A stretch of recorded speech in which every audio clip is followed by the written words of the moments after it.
Oh, there we go. Okay, let's see. I'll go ahead and toss that in the back.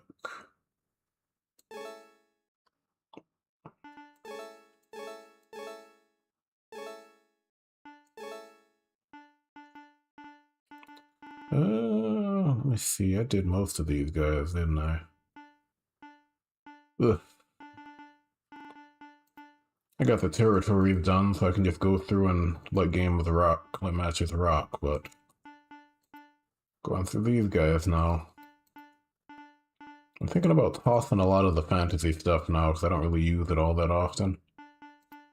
Like, they're fun, but, you know, a bit too much. That's Hannah's old stuff. I know they updated it, but I'm not gonna update edits with a bunch of different parts and moves just for the sake of it. I like the original look and feel. Let's see. I might jump over to WWF because I feel like doing WWF. Let's see.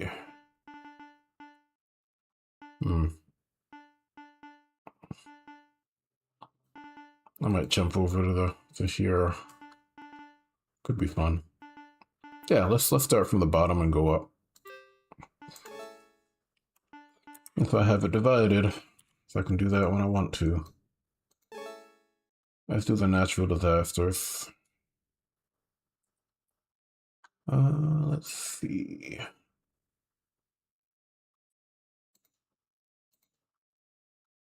There you go.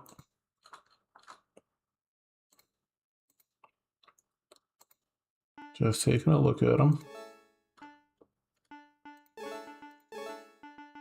Yeah, I'm pretty sure these are all fine. He has the one attire, which makes sense. Most of this is already done though. Did a global move replacement a long time ago. I have a lot of triggers that are shared across different edits. This guy's pretty simple. I'm not gonna do anything crazy. It's technically the 90s, so it's not like you have to do a whole lot.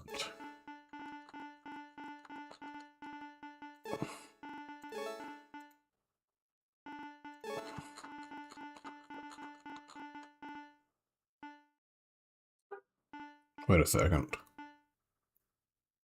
I feel like it was this.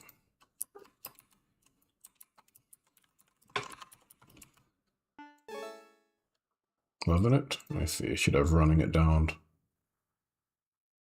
Running giant avalanche. Running big.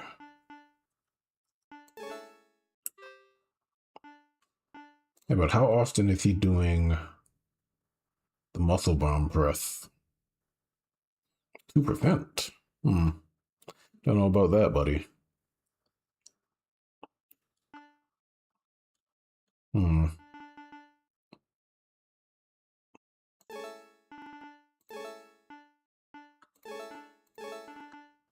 I'll clean it up a little bit. I guess 2% makes sense. Why not?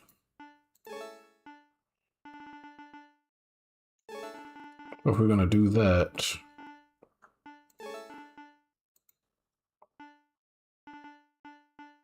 that's when I rename that. Oh, I hate that.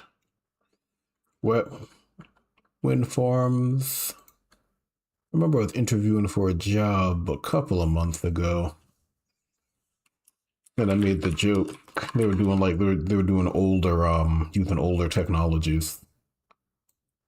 And I said, as long as it's not wind farms, we're all good. I guess they were asking how far back I'd be willing to go. You know, in the tech industry, if you go too far back, you basically make yourself obsolete when you're looking for new positions. You know, so you don't want to go that far back. Unless you're okay with that. I'm not. You know, I get bored pretty easily. You know, so it's like I said, as long as it's not wind forms, I'm good. And they kind of looked at each other, and it got really awkward. And they're like, "Well, we're doing." Well, it wasn't wind forms. It was as long as it's not web forms. There you go. because it was an MVC related role. You know, MVC, if you're unfamiliar with it, the framework, .NET framework, not MVC, .NET framework. The .NET framework's been obsolete for a few years. It's been .NET Core for like the past decade, I think. Like web forms and stuff like that from almost 20 years ago at this point. But like, as long as it doesn't go that far back, then I'm okay to do whatever. You know, I'm pretty lenient in general. But like, you know, we have stuff that's web forms, we have Win forms, and I heard of Win forms, and I'm like, man, gotta get out of there. Ultimately, it didn't work out because I found another job. But, you know, like, it's one of those things where it's so old. Like, every time I see it, it's like, ugh. Because I think I started using WinForms at the start of my career, which is a while ago. And that was a company that had, like, outdated web apps from even back then. But yeah, all that's to say that WinForms, I'm not a huge fan of it. Just like the Modpack uses it, obviously, because that's the framework that it needed to implement. And I mean, it works, because at the end of the day, what is it? It's just a it's a hobby. It's like it's a hobby type thing. So being able to add some sort of UI is going to be necessary. But like the amount of work it would take to implement a more I guess fanciful UI wouldn't really be worth the effort. Because it's a niche game. It's a whole lot of work to get stuff in, because all we're doing is we're just kind of hacking it in to what's already there. It's not like we're creating something brand new, really. It's kind of just implementing, kind of adding it onto what we already have. Yeah, so some of these things I had to get back into web forms for some of my mods. Most of my mods, I wouldn't do it again. I think once is enough for me. I'm gonna ramble a lot on this stream. It's what I do. Gonna have to deal with it, unfortunately. I'll try to keep it to a limited amount though. No promises.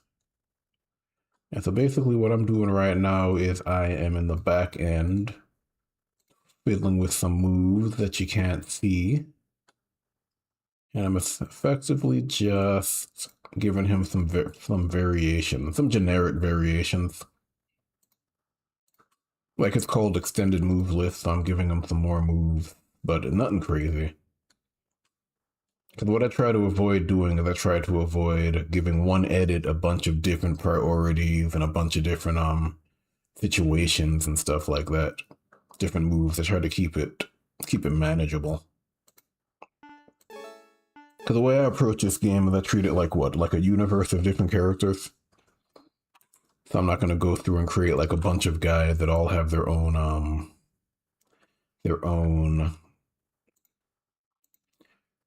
priorities and stuff like that outside of what you could normally do.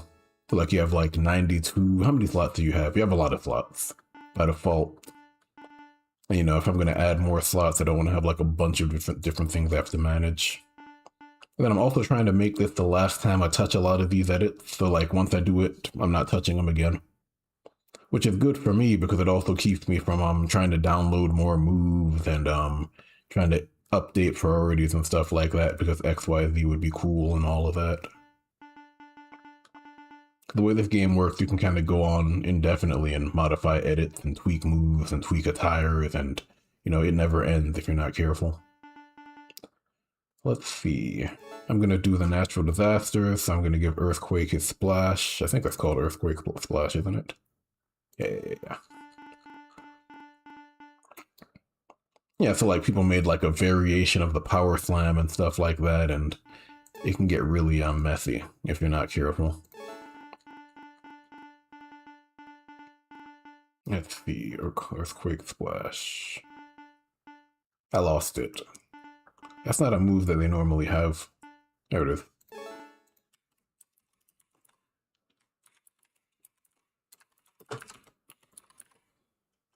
Yeah, and I normally denote it with the exclamation mark, so when I'm going through the list of edits, I know that that guy is done, right? So like when I'm playing, I'll do this every now and then, just to do it, but most of the time it's just playing matches. Let's see, and then I go into the back end and I have a few default replacements, which is just like a list of different moves. Not replacements. Yeah, it's replacements is what it's called. Default replacements. That way I don't have to, I don't really have to mess with it. I kind of do that. Would he struggle? I guess. I'm just looking at these different things.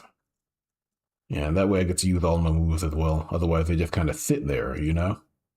And then you never actually really get to use them at all. Let me see. I'd say the hardest part of this is setting up priorities for all the different moves. Like if you have a move that you want to have pin after or do a certain sequence, you have to set a priority for that. It can get kind of annoying, if I'm being honest. So I try to keep it to a minimum, or at least I try to like watch a match after doing 1 or 2 edits. So I'm gonna remove that coral kick. Okay. Yeah. Okay, I've spent so much time just fiddling with this game. I think most of the more hardcore players spend most of their time looking at screens as opposed to looking at matches, if I'm being honest, even without mods. This is a lot. It can feel like work sometimes. You know, when it starts to feel like work, you know, it starts to get kind of annoying. You have to be careful with that. So those 2 guys are done, never to be touched again. And let's see. And I'm going to throw them into a match. I'm going to do a tag match. Tag matches in this game aren't great. They're not terrible, but they're also not amazing. Like I've been playing a lot of 2K25, with my nephew, a younger kid. He enjoys it a lot. And we'll do like tag matches and stuff. And the 2K games have a lot of mechanics, but I feel like they still kind of feel the same. Like that game as a whole is kind of arcadey.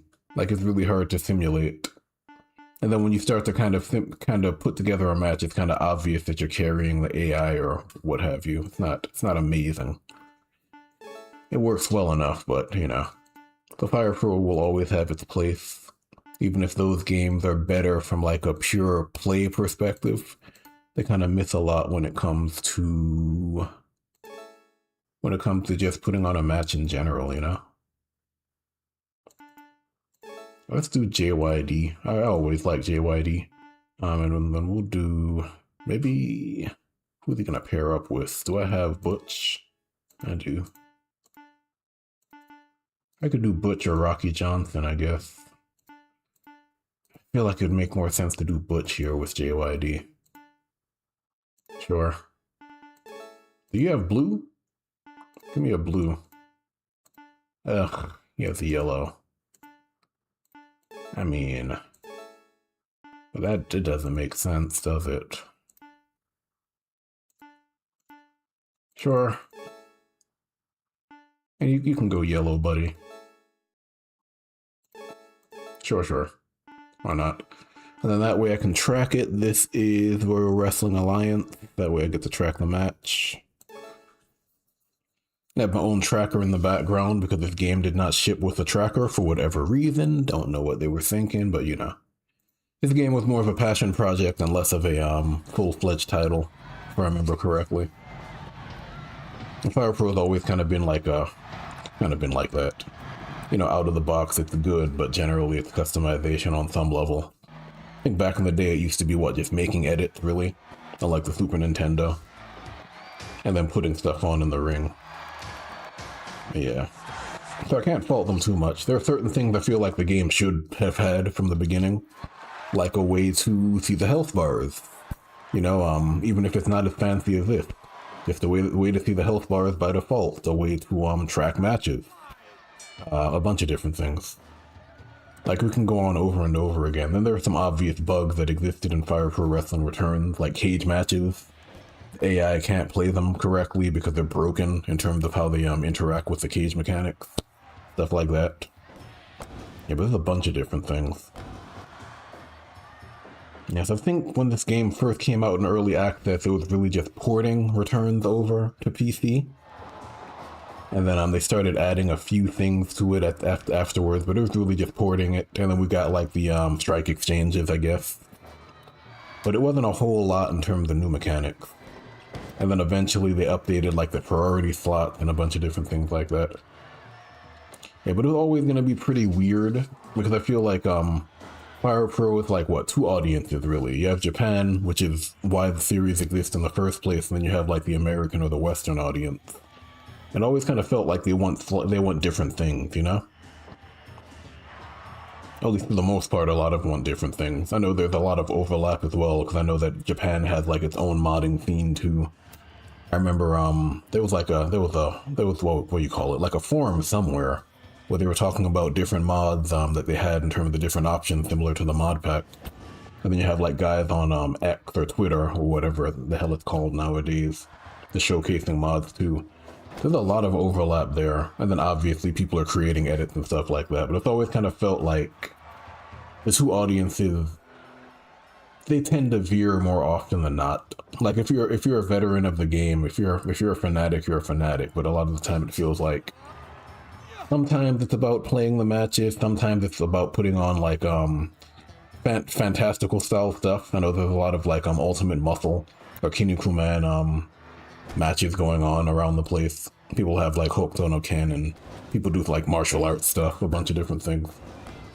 I don't know, it's always kind of felt like two slightly different fan bases.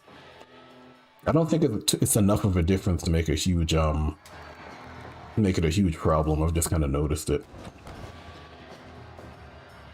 Yeah, so I guess I'm saying all of that to say, as a developer, you know, how do you cater to both audiences as well as trying to get new people into the game? Because I mean, if it's just the hardcore people supporting the game, it's not going to go very far, right? And then that's why we got like the new Japan DLC. That's why Kenny and Kota Ibushi went to like 1 or 2 conventions to play it with, you know, play it on stage, play it with other people. You know, that was the whole point of getting them involved in it in the first place. I don't know. Like they could have done more from a developer perspective, but it's also like how do you figure out what to add, you know? And then what's the limit? Because you have to add stuff, you have to test stuff, you have to get feedback, you have to make sure it doesn't break anything. That's a lot.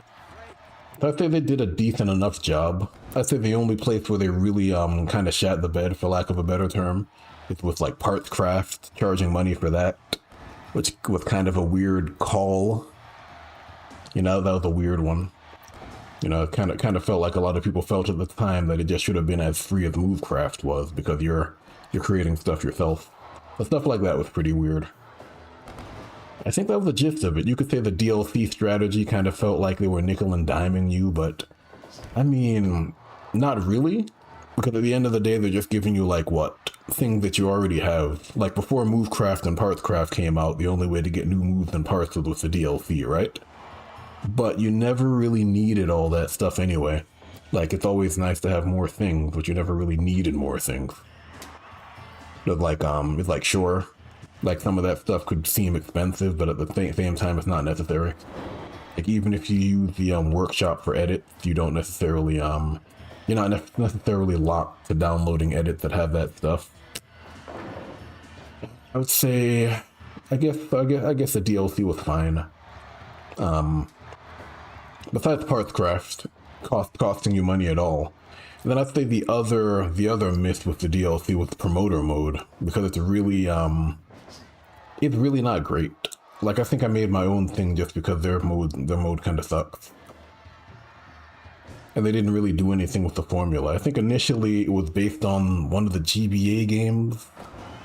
What was it, Fire Pro Wrestling 2, was it, on the GBA? They had their own promoter mode. So I think initially they were trying to remake that, but the problem is they kind of copy-pasted it in terms of functionality. So a lot of the same limitations that exist in that game also exist in promoter mode for this. So like you can only do one match type, and events are limited, wrestler movements limited, there's no match tracking. Yeah, it's kind of a miss in that sense too. It's one of those situations where Matsumoto was obviously a fan. I think that was the name of the producer. Obviously a fan, but I don't know, from a game dev perspective, kind of lacking in terms of just knowing what people wanted. I guess it's easy to say that as someone who just bought the game and didn't work on it, but I get it. I kind of understand from that perspective too. So it's tough. Like when I was really young, I thought about getting into the video game industry, and then I became like what, like 18 or 20 or something, and I got a better understanding of what it involved, and I was like, nope. Let me just go IT in general and just leave it there. I'm not a huge fan of not only making a product but also being subject to all the fans, right? At the end of the day. It's like when I make products, it's making a specific product for a specific use case. So it's like if someone doesn't like it, I don't really care because I've already gotten paid to build it. And then whether or not you like it's irrelevant. It's not my job to check your feedback or anything like that. You know, so it's a little different. Because most of the time it's like for work-related tasks anyway, and nobody likes working. They're not going to like it regardless, right? But it's different when it's entertainment. Like if something's not entertaining, then you no longer engage with it, you leave a negative review, you know, it doesn't get any use, stuff like that, as opposed to something that's used in offices where, you know, you don't like it, tough, you know, deal with it, it's your job. Yeah, so it's a little difficult to deal with, I can imagine. Yeah, they did a decent enough job, and it ends up being the, I guess the definitive version of the game. You know, I can't see them making another Fire Pro game at all. Like, why bother? What are they gonna do with it? Like, this has pretty much done everything that the series has ever done, before you consider things like the workshop and everything else in the DLC. It's not like there's a reason for them to make anything else. And then there are obvious graphical updates and things like that. When you compare this to like Returns, it looks better than Returns. You know, there's more going on than Returns. I just don't see why they try to make it again. And then they also don't really have like a good starting point for this game. I think when they were making it initially, they had to go through like 4 different teams. They had to get the team that ported Returns, and they had to get a team to work on it after that. So it's kind of like a niche, it's like a difficult problem to solve even in that space. Yeah, so I don't think we'll get another Fire Pro. I don't think we'll get another wrestling game really outside of like the 2K series. You know, it's just a niche thing. Wrestling games haven't been big since the early 2000s. I think that was the last time we really had a ton of wrestling games, a ton of different options, and it kind of fell down to WWE at that point. Because like, why bother? And then wrestling kind of lost its popularity after a while, you know. So it's kind of it's not really a great choice. Yeah, so if you don't like the 2K games, you're probably stuck. You can go play the old games, I guess. Now, people are talking about another King of the Colosseum, but I don't see that happening either. Like, I just don't see it. It also feels like you get to a point where you don't really need new games. Like, you don't really need a ton of wrestling games. I know AEW tried to make something, but that game floundered like crazy. What was it called? All Elite Wrestling? That game sucks for a lot of different reasons. So even when someone tries to make something else, they don't know what they're doing, or they don't do a really good job with it. How is this match going? 3-star, my guys are getting beaten up because Earthquake and Typhoon are natural disasters, right? So it makes sense. So they'll probably win. Yeah, even if you're ignoring the health bars, it's kind of obvious that they're getting worked.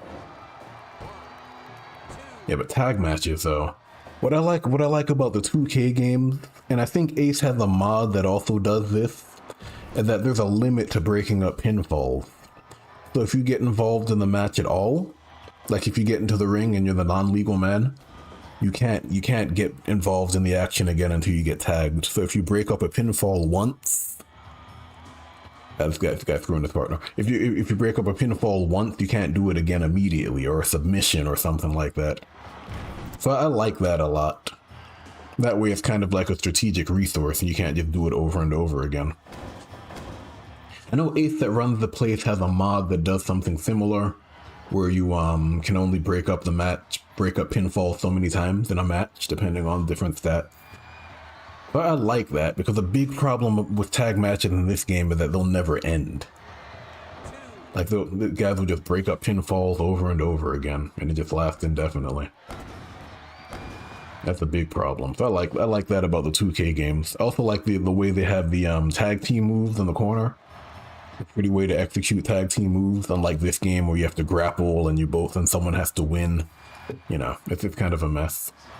Probably the easiest tag team move in this game is probably the one where you put them on your shoulder, so you grab them from behind, and you kind of hold them up for your partner to attack. Yeah, he is taunting like crazy.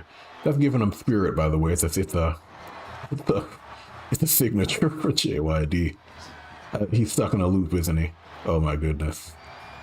Yeah, but I like the way they give you simple ways to execute tag team moves. Is he stuck in a loop? Why isn't this guy getting up? Oh my god, he might be stuck in a loop. There we go. It ended. Oh, you know what happened? He tried to get up and failed, and that kept him on the ground longer. That's why he kept doing it over and over again. Yeah, but easy ways to execute tag team moves, easy ways to execute tag team finishers. In this game, you know, it's such a struggle to do a tag team finisher, because both of you have to grapple at the same time, and then you have to actually win. It's a mess. In the 2K games, it's one challenge, and then you do the move, right? And you get one chance to counter it in most cases. Yeah, so I like stuff like that when it comes to their tag team matches. And then, of course, the way you they have the interplay when it comes to actually breaking up the action, stuff like that. Yeah, but trying to put on a good match is so hard in those games. Like, I appreciate that they have like auto counters if you don't hit a button and stuff, but it becomes so obvious that you're not doing anything. Like, if they don't reverse the first time, they're not going to reverse at all. It's too cut and dry. Like, I can start a match and I can go for a big move at the very start, and if you don't counter it, it's going to hit, right? As opposed to it being too early in Fire Pro, so it's an auto reversal. Not a huge fan.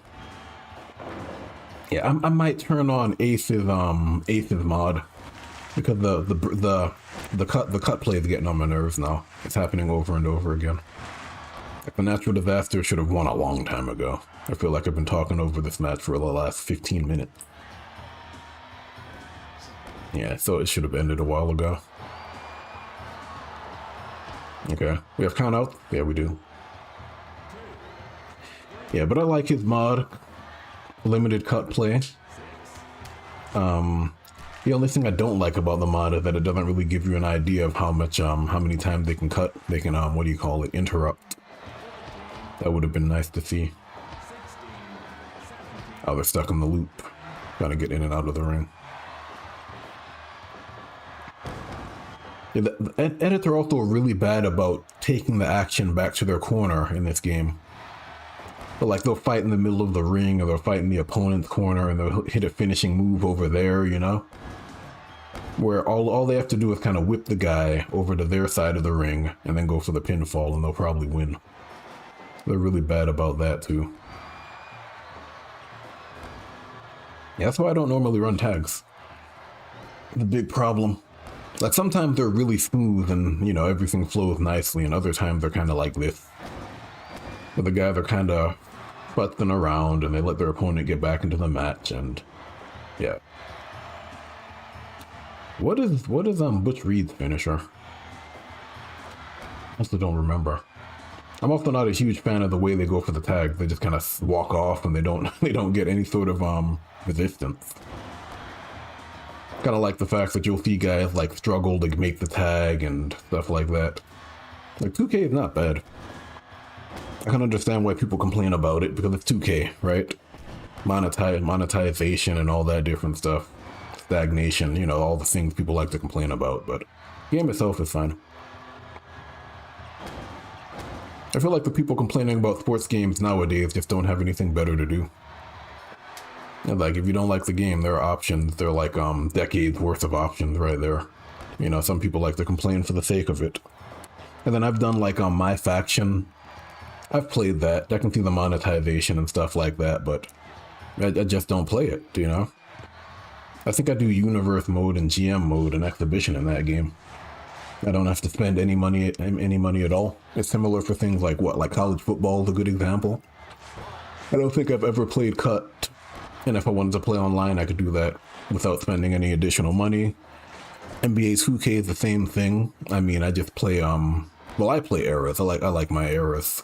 But if I wanted to play like the not my team, the other competitive mode where you just use the teams that could do that too. Yeah, it just seems like a lot of complaining sometimes. Like I've gotten to the point where it's too exhausting to complain about nonsense like that. But the internet can be really weird about it. Like I remember back in the 90s when we were playing stuff like NBA Live, and you were lucky if you had a tournament mode, if I recall correctly. I'm trying to remember. 95 had a season mode. I don't remember it much past like 94 or 93. Yeah, but 95 had a season mode. Stuff like NHL had a season mode because they had the big cartridges with the thing in the side to save data. But you didn't get a whole lot in those games, you know? And nobody was crying about it. Even like 2K, I remember the 2K series on the Dreamcast is where I played it. And then the Dreamcast died, and then the PS2 had the last game.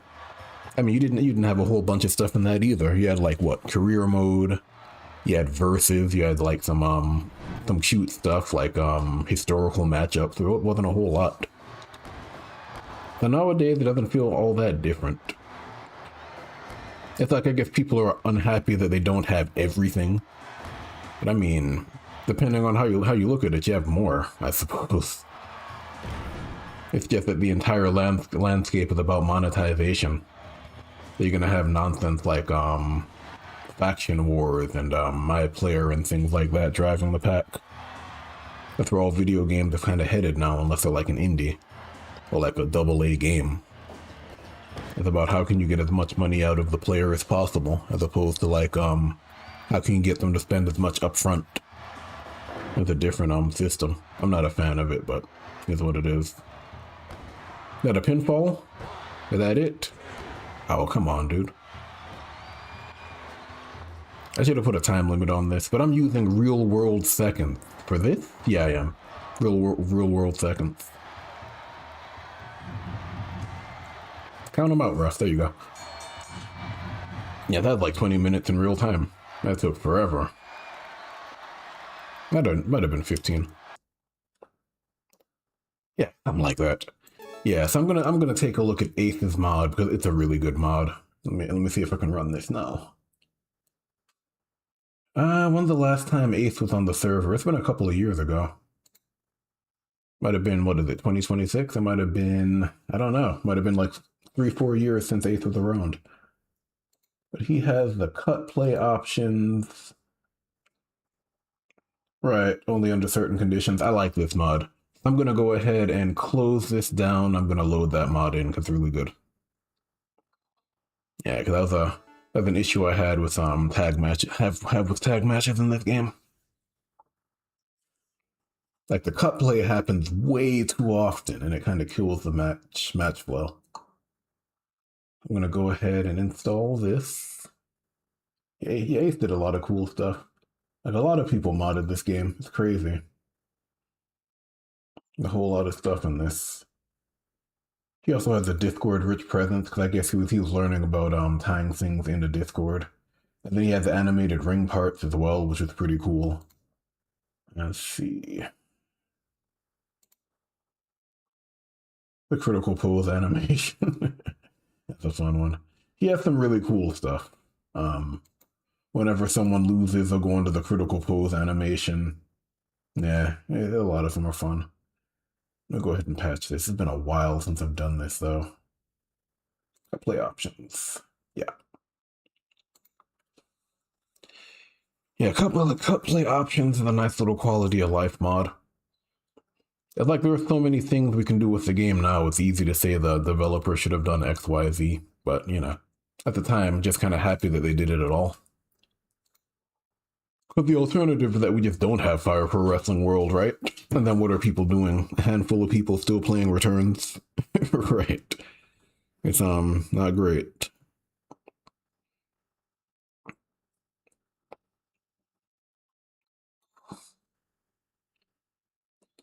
Like, no matter how you feel about it, the alternative is always worse. Let's see what we got going on here. Social media kind of just drives negativity to such a disgusting degree, or an overbearing degree. You kind of forget that sometimes, you know? It's easier to be mad about something than to be happy about it on any level. Kind of sad. I'm pretty sure once upon a time I didn't think like that, but you get older, you know. You realize you got to save your energy for the important things. Parents are getting older. If you have kids, you got to take care of your kids. You have your career. You have all the nonsense going on in the world, no matter where you live. And you can't waste your time getting annoyed about things like that. Or you can, but you know, you also start to realize time is a resource like anything else. You don't want to waste it on things like that. All right, so I got the cut play mod in there, right? And I'm gonna take a look at it because it's been a while. Right, he has the presets. This is cool. Let me see if I remember how this works. I'm kind of looking at the form since you can't see it. So it has a bunch of different conditions, right? You have time until they can actually get into the ring. You have the attempts that can be made. You have the number of attempts that an edit can make, depending on the situation. So it's like maybe you can set it to like 5 attempts per team. You can set it to 5 attempts per edit. You can tell them to pin after an illegal man's finisher, which is a different option that I completely forgot about. I guess that's a priority thing. And then what else do we have? Downtime partner pins HP, and then he has different conditions on when they should pin and jump in. Yeah, these are interesting. Downtime. Let me see. Yeah, it's been a while since I've used this. Let's try it. Basically, if this works properly, there's only a certain number of times that they can do it. And then there's a certain conditions, right? So like if your partner's HP is below a certain level, then they can start making the attempt. So they won't waste it on like early pins or something. You know, like if the opponent's about to submit or they're close to giving up, maybe they'll jump in then to try to prevent the other character from breaking it up, stuff like that. And then if downtime is a certain number, I guess they'll jump in then. I'm not as interested in that one though. Let me try it and see what it looks like in practice. So I'm gonna do. I really just want to test this. Don't I have the Rock and Roll Express over here? I'm gonna go territories, right? Let's do territories since we're already here. I don't want to go through the effort of yeah, let's do the Fantastic and the Rock and Roll Express. Why not? Why not? Why not? Why not? Why not? We'll do you guys and we'll do Gibson and Morton. Why not? Go to the territories. Easy enough. And we'll where are they based out of? Oh, okay, sure. NWA, sure. I mean, I have a ring called NWA, and I know it's the organization. Foo me. That's why it says JPP over there. This is like in the early days of the game, when we were still learning about making rings and stuff. But yeah. Yeah, so if this is set up correctly, we won't get more than 5 interruptions per edit, which isn't. It doesn't seem like it's a lot, but it's enough. So they'll only jump into the ring when they're needed. And then after a certain point in time, they'll stop. So, you know, if someone's really wailing on your partner and you can't stop it, then you're just gonna lose. So it doesn't drag on, but they still break into the ring a decent amount of the time. So it still kind of matters in the sense that, you know, the back and forth, who's winning.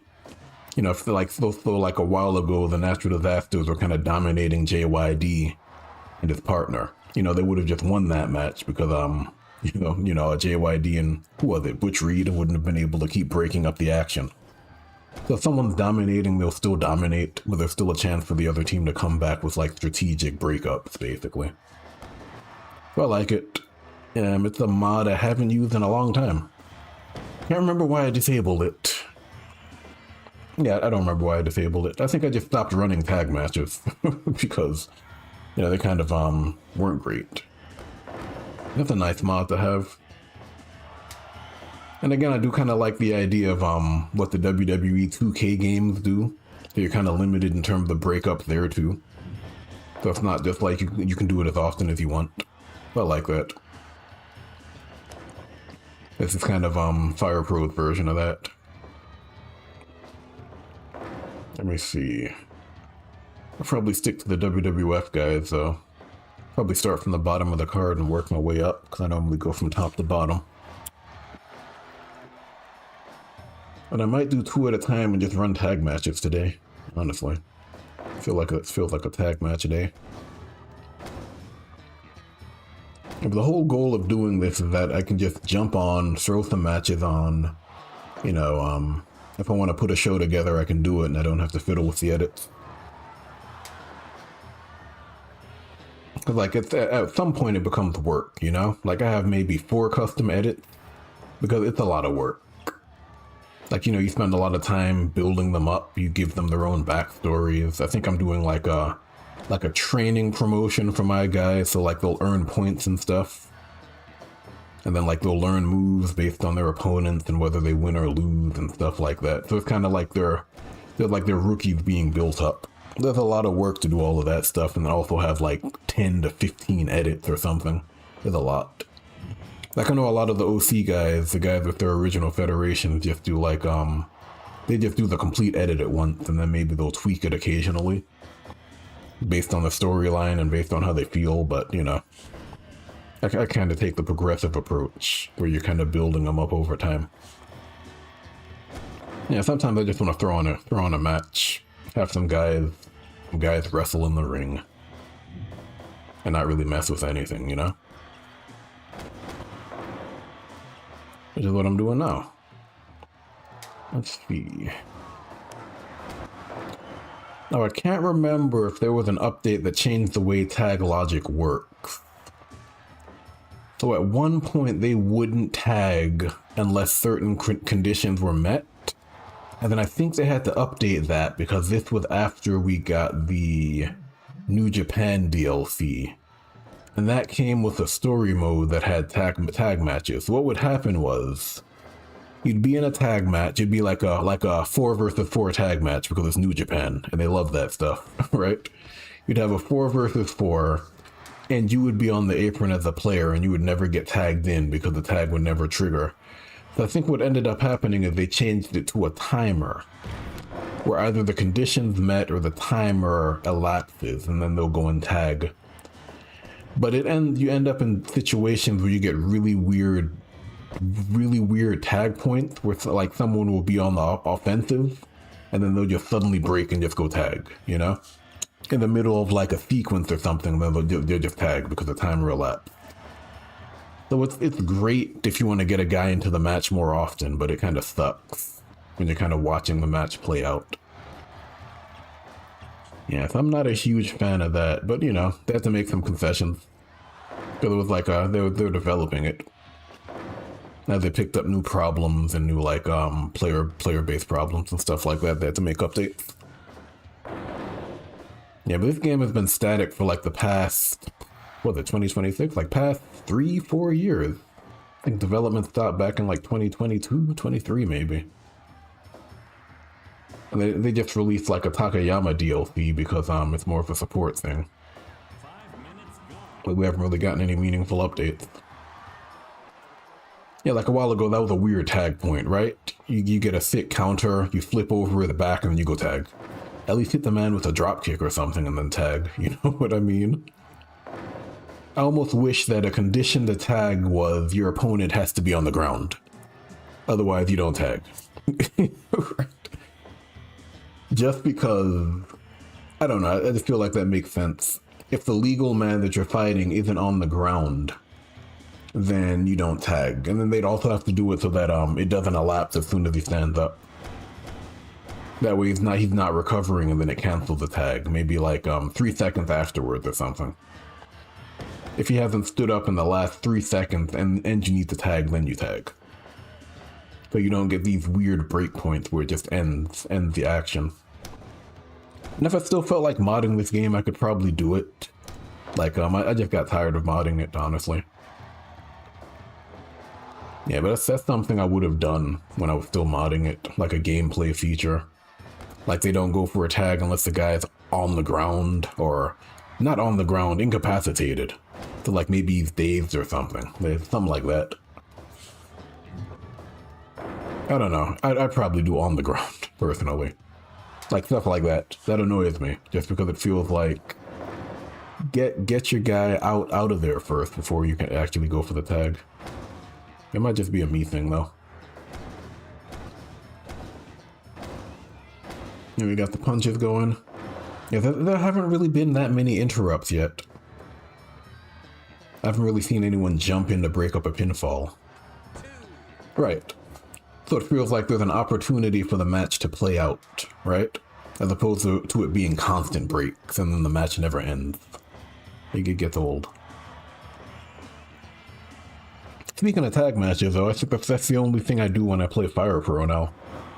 Like, if I want to actually pick up the controller, I'm doing a tag match. Because playing single matches is boring. You basically drive the match completely, so it's no fun.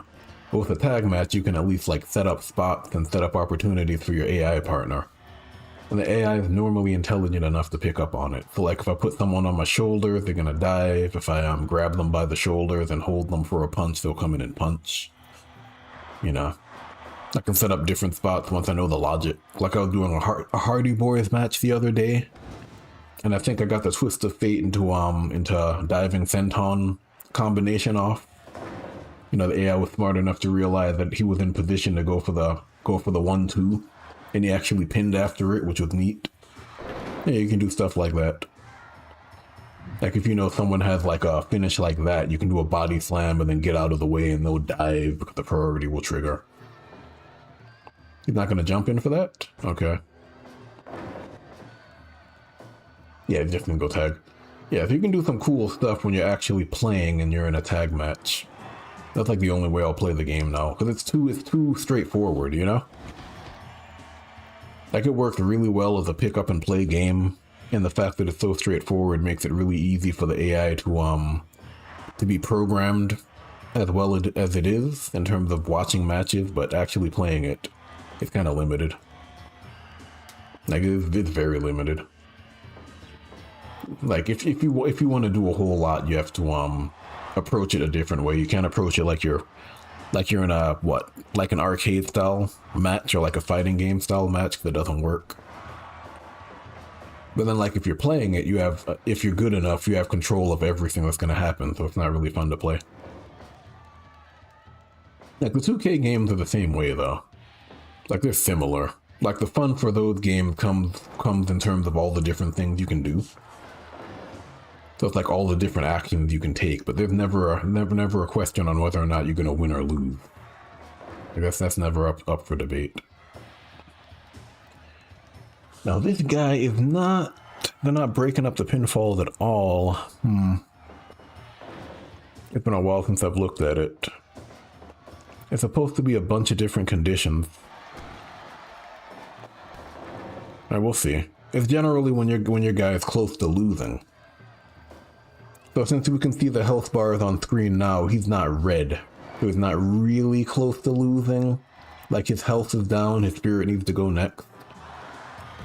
Like the Rock and Roll Express, you can probably pin them and get them out of there right now. If you get them down for long enough, right? Based on what we're seeing over there. So like, if like Fulton pins Gibson, we'll probably see Morton jump in there to try and help. Try and break it up. That makes sense as to why the Fantastics haven't been breaking up yet. I know Dynamite's still working on this.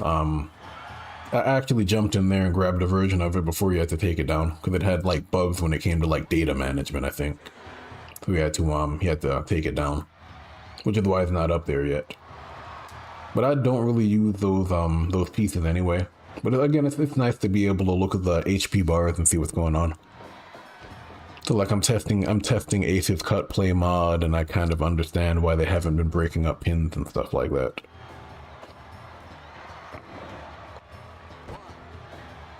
No, he's not gonna do it yet. And I can't remember if there's some variant, because he might have like a check to see whether or not they go in based on teamwork or something. I honestly don't remember. Like there are a bunch of different things going on that you tend to forget after a while. And then someone will remind you and tell you it works like that, and you'll be surprised. That could happen to me all the time.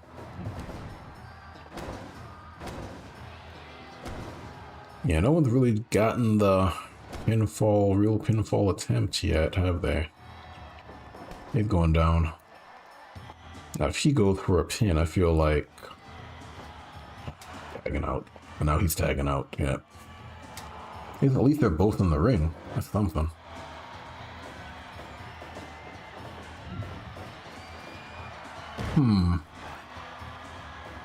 It'd be nice if they kind of told you when a usage was like expended. Like I told you, X cut play attempts are remaining or something. I don't know. That'd be neat. There we go. Right. He's gonna break in there. He's trying to get prepared to stop the other teammate from ending the match, from breaking it up rather. Ugh, is he gonna get up in time? He should. Nah. Yeah, downtime. When you know how downtime works, you can tell exactly when it triggers. Double drop kick. Okay. Okay, then in the corner, he's gonna jump in. Yeah, but he's still in. Alright, he left. Okay. Gonna step in? There we go. Yep. Now they're starting to jump in. Yeah, so the way it tends to work out is that they'll save it for when they need to jump in instead of just jumping it at any point in time.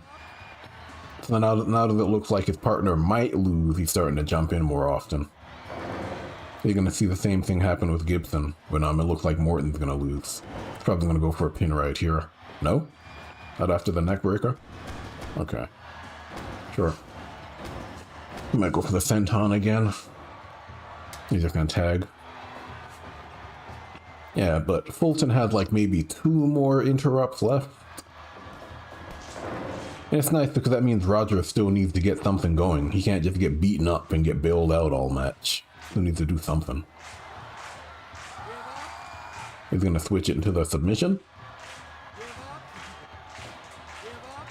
Okay, there it is. Are you going to jump in there? No, he was ready to break it up. Right. Right, there you go. Now you're in there. It's kind of late, though. Yeah. There's still some variation because you don't know when they're going to jump in. Like a while ago, he was late, right? And he got in there twice.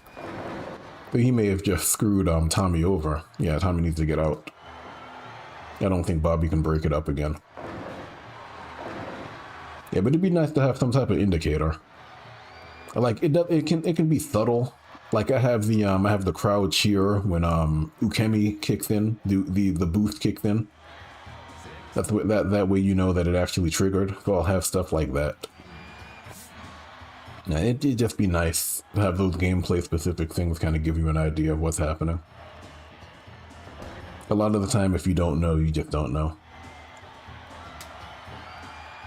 Like he's really beaten up. He's still in the corner. I broke out. Tag.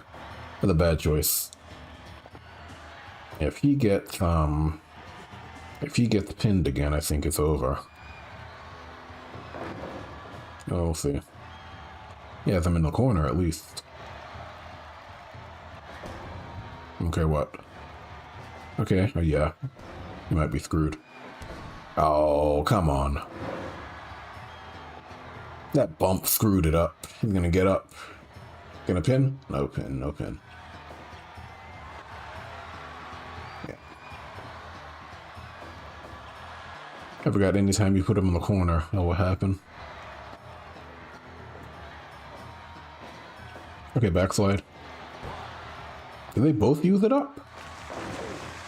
Oh, Star went down. Audience is getting tired of it, apparently. It's back up. Apparently they don't want the Fantastics to win. I'm just storyboarding it. That's a better choice. That's gonna tag out. Yeah, so it's more organic now. Matches are lasting a while because there's a lot of tagging because of teamwork. I think there's a stat that determines the amount of time they'll actually tag. Can't remember what it's called. It might be teamwork or partnership or something. So it's not just a bunch of pins being broken up, you know.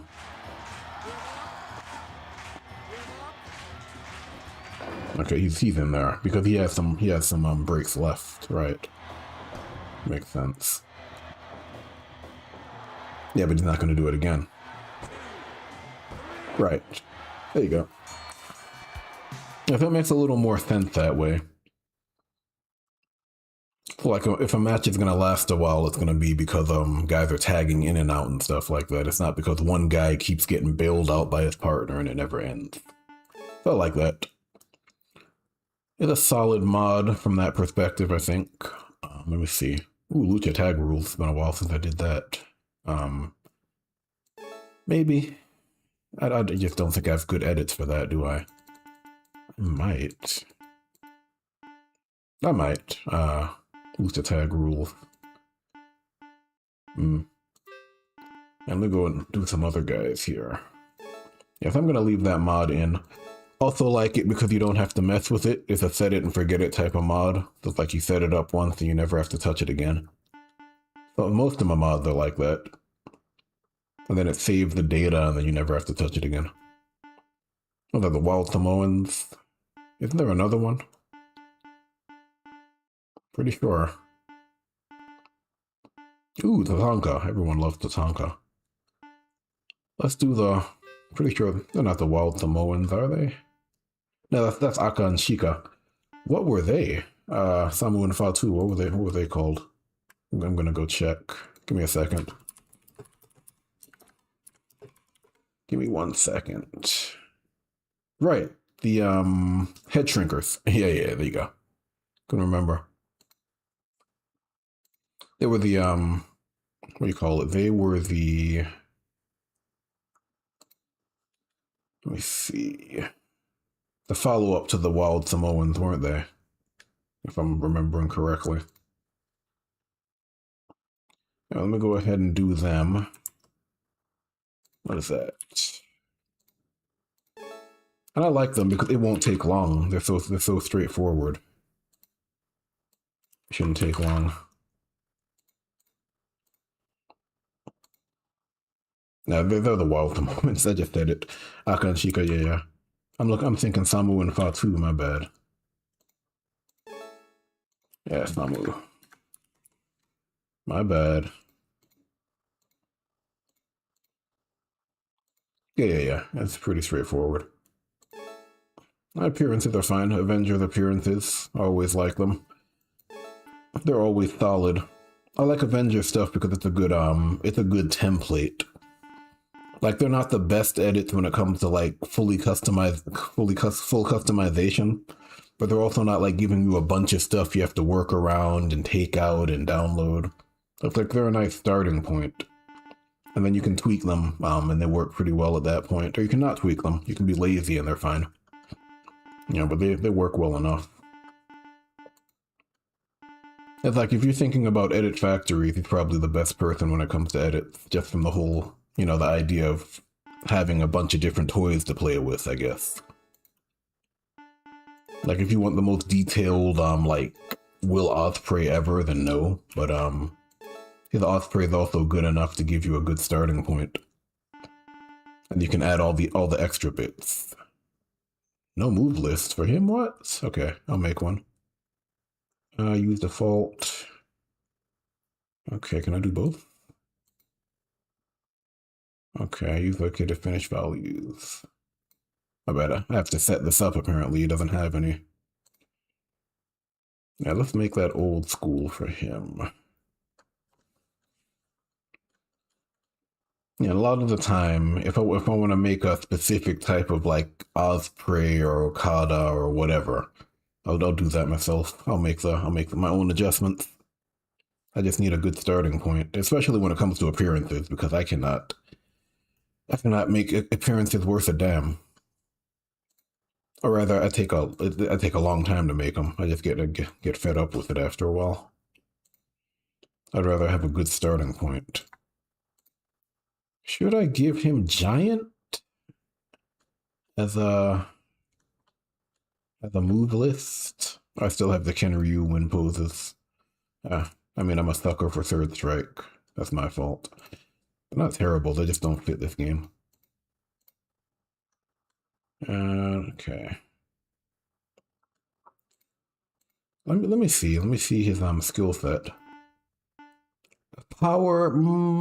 I could see him having Giant, but at the same time, I'll pass. Let me see. Priorities. Pop-up cutter. Just making sure he doesn't have any specific taunt priorities that I don't have to add to the move list. There we go. Someone thought who, sure. Yeah, diving splash. Yeah, pretty straightforward. And generally what I'm doing is I'll just go ahead and set the finishing moves to have an exclamation, so I know that these guys are done. Done in the sense that I'm not messing with them ever again. Let's see. Yeah, this is the 90s, that's fine. Oh, he doesn't have a move list either, I'm not surprised. Let's see, default and old school.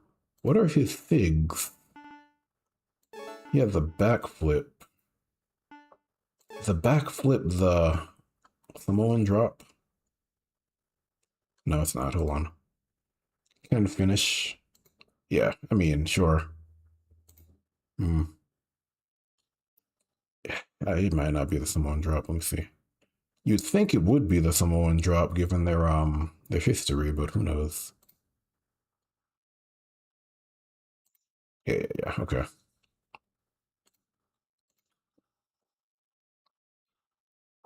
Body slam. Yeah, simple stuff.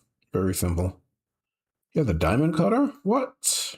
What does that look like? Give me a second.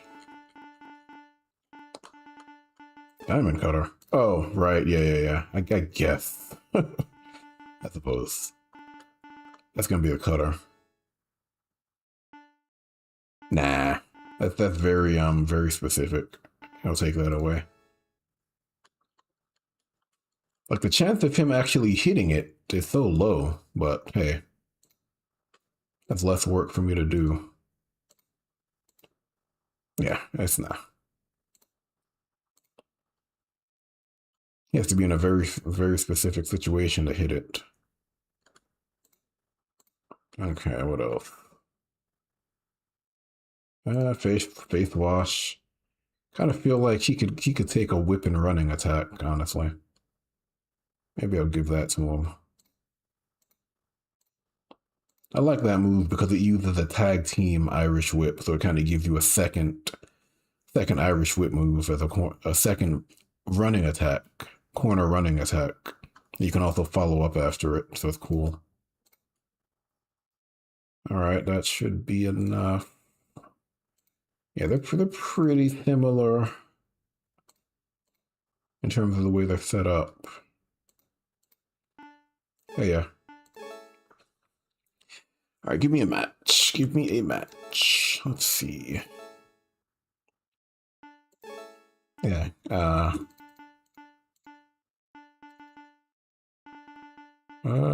Fatu. I don't think I have them listed as the head shrinkers, but I'm not going to do all that, please. I could, but I won't. Give me, I don't know, give me someone on the territories. Give me, I don't necessarily want them to squash anybody. What's a decent matchup? I don't know, the Steiners. Why not? This is what, that's, where are they located? Stampede, sure. Sure, why not? Taking the Stampede. Why not? The ref. Main event ref, I guess. Have stuff going on in the back end. It's like, what ref do you want to use? All that other stuff. Yeah, I don't have them at the head shrinkers. Yeah, I have them at the Steiner though.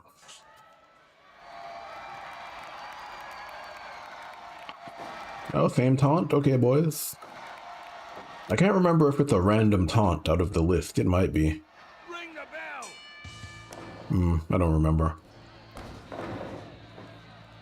That's a callback to the old Fire Pro Wrestling games on the Super Nintendo before they had entrances. They'd do the taunt in the ring as an entrance, so it's kind of a callback. It's almost like I guess it's when the announcer calls the name and then they appeal to the crowd before the match starts. It's based on that.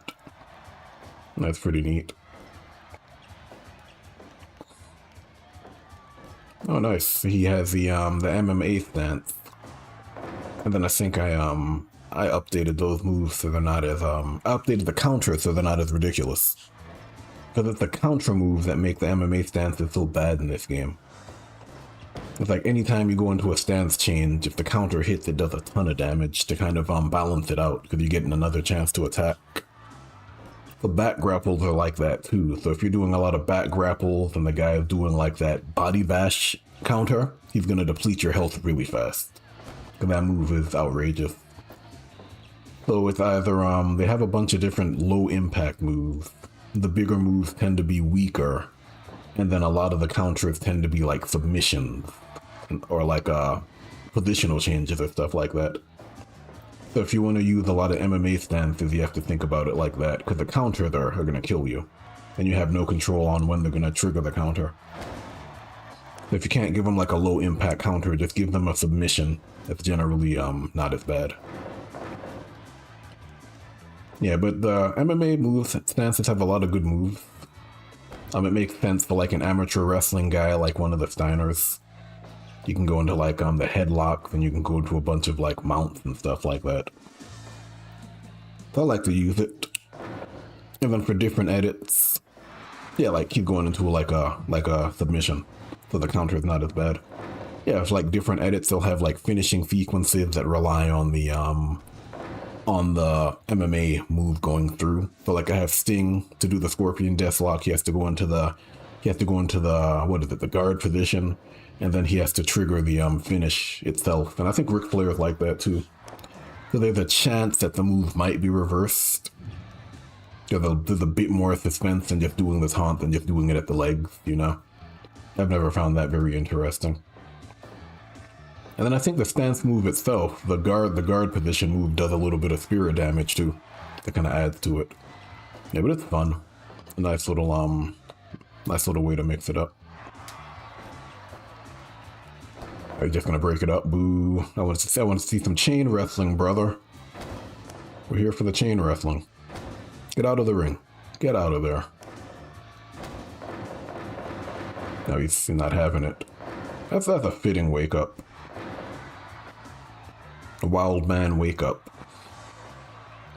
I think I have all of my recovery taunts set to generic right now, so it's like it chooses from a pool depending on your wrestling style, I think. So for I think he's Orthodox. I think the Orthodox guys have a chance to do that one. If they're like a luchador or a junior, they might kip up or roll up or something. It depends. If they're a giant, they'll like do the Undertaker sit up or a slow rise or something. A lot of cool things.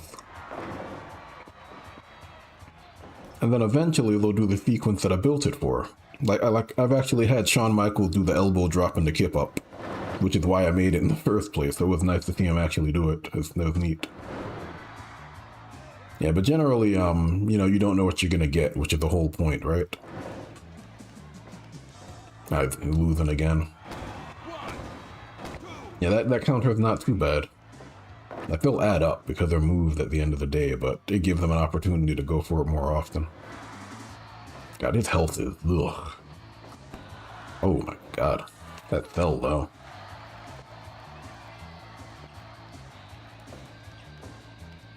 You got the basic replacement cells, I think. A bunch of Sunid cells. I think they're based off of the a lot of existing animations. It's just a lot of work to make them, put them together. Yeah, Rick's probably the best choice right now. Head Shrinker's putting in work. They have more high impact moves, and I think the Steiners are more about building up. Feels like they'll chain moves together and all that. And then like later in the match they'll start hitting you with belly to bellies and the slams and stuff. Oh, he's gonna counter it? Did he counter it? There it is. Oh. Yeah, but then he hit him with that. Yeah. It's a weaker version of the move at least. But it hurts even now. Oh, come on, guy. Get out of the ring. You're just being a nuisance. Right, you're not even gonna finish the move. Yeah, they're getting whooped. Jeez. Well, par for the course. Kind of fits. And tag out. When the Steiners get going, they go though. You can't stop them. Don't counter that. Get out of here. I left them with the struggle suplex. Don't counter it. It's a fun move, but it's like a clutch move from King of the Colosseum. Like you have to do another input to win. Is the splash? It's a headbutt. Ooh, that did a ton of damage. Jeez. Rick's not saving him. Maybe not yet. Counter it, Scott. Get him with oh, boo. I would just wanted to see the snap suplex counter. I don't see it very often. And they're getting whooped. They can't win a grapple to save their life right now. Oh, getting run through, man. Yeah, I didn't see that in the cards at all. Steiners are getting destroyed. Well, it happens. Hit him with it again. You gonna save him? Yep. Now he's gonna break in.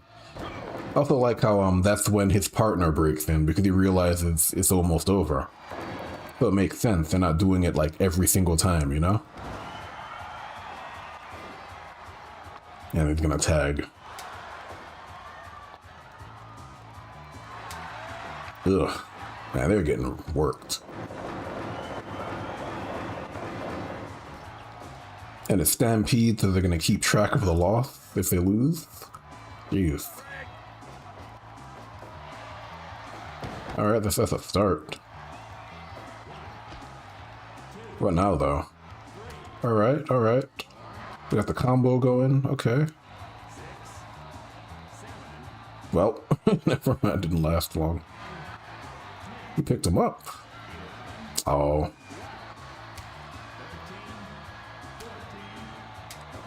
Oh, he has a weapon. Rough. Oh.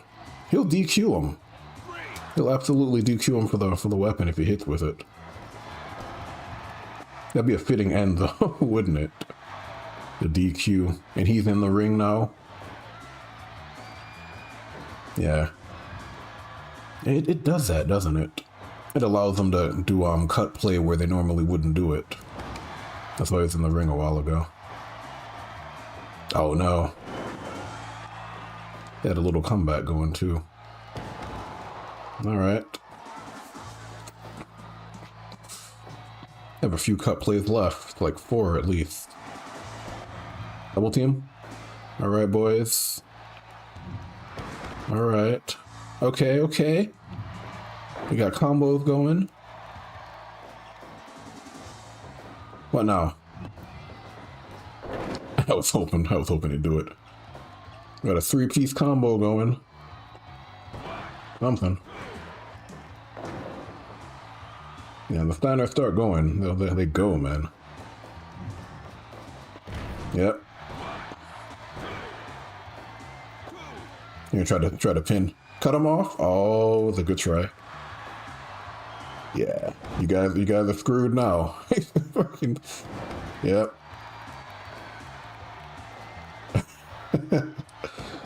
Yeah, someone's going crazy right here. You better stop him. Nope. Well, he's gonna break it up. Yep. Right. Finally. Better stop that, man. Is he gonna counter? Yeah. There it is. Man, do you see their health though? He went through that like a hot knife through butter, man. It's crazy. He doesn't have a corner to center, does he?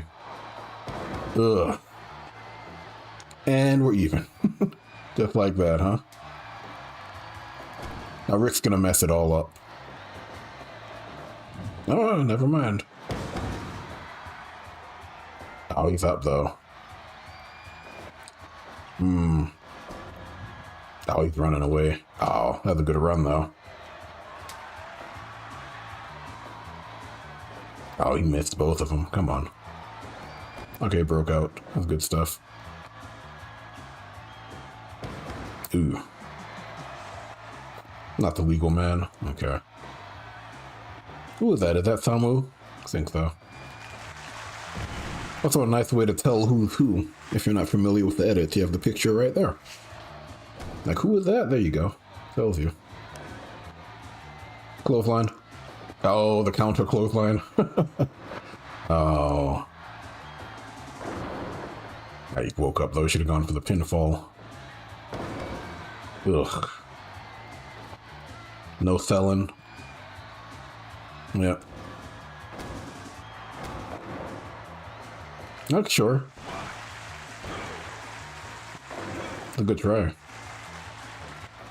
Belly to belly. Yep, the tag. What's that? Suplex? Oh, counter. It's alright, you're out of there.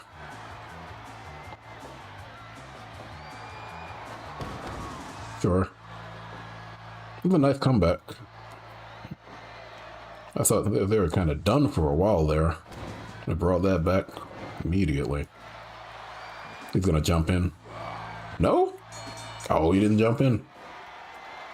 I wonder if it's based on teamwork. It might be. Also, 5-star match. I might change that to the Meltzer icon. 100% agree. Absolutely agree. Yeah. You guys said we can't lose over here. Let me see. Can't remember exactly how that works. Let me see. Is it touch work? Cooperation? It might be cooperation. That's it. Yeah.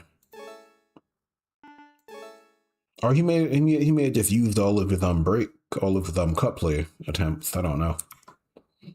But it's nice that he wasn't doing it all fight, you know? Let me see. Yeah, it is like what's the weather out there? It's below 0, so I'm not gonna be going out for a while. I'm gonna be running matches for most of the day, I think. Just because I haven't played Fire Pro in a while, and it's nice. What is the weather right now? I'm gonna take a look.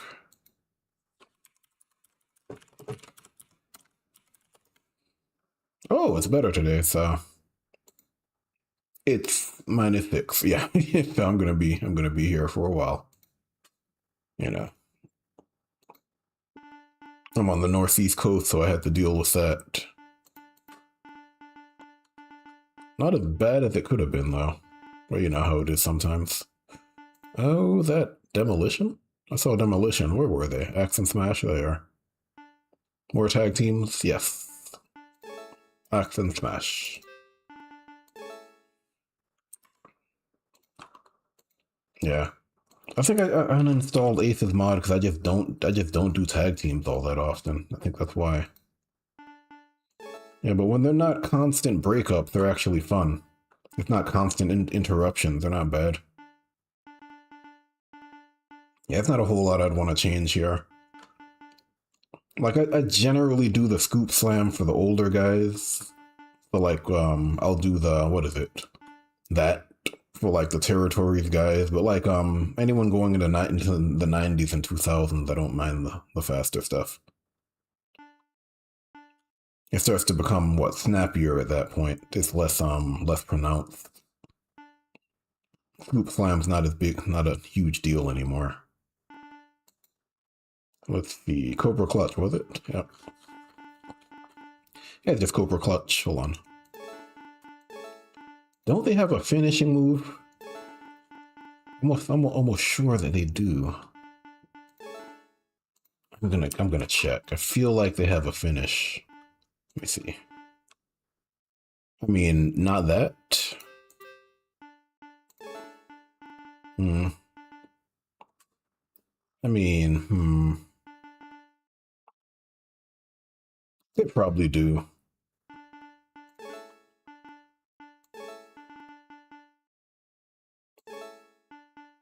I'm gonna do that. What platform is this on? This is PC. So it's a lot of PC mods and workshop specific content and stuff like that.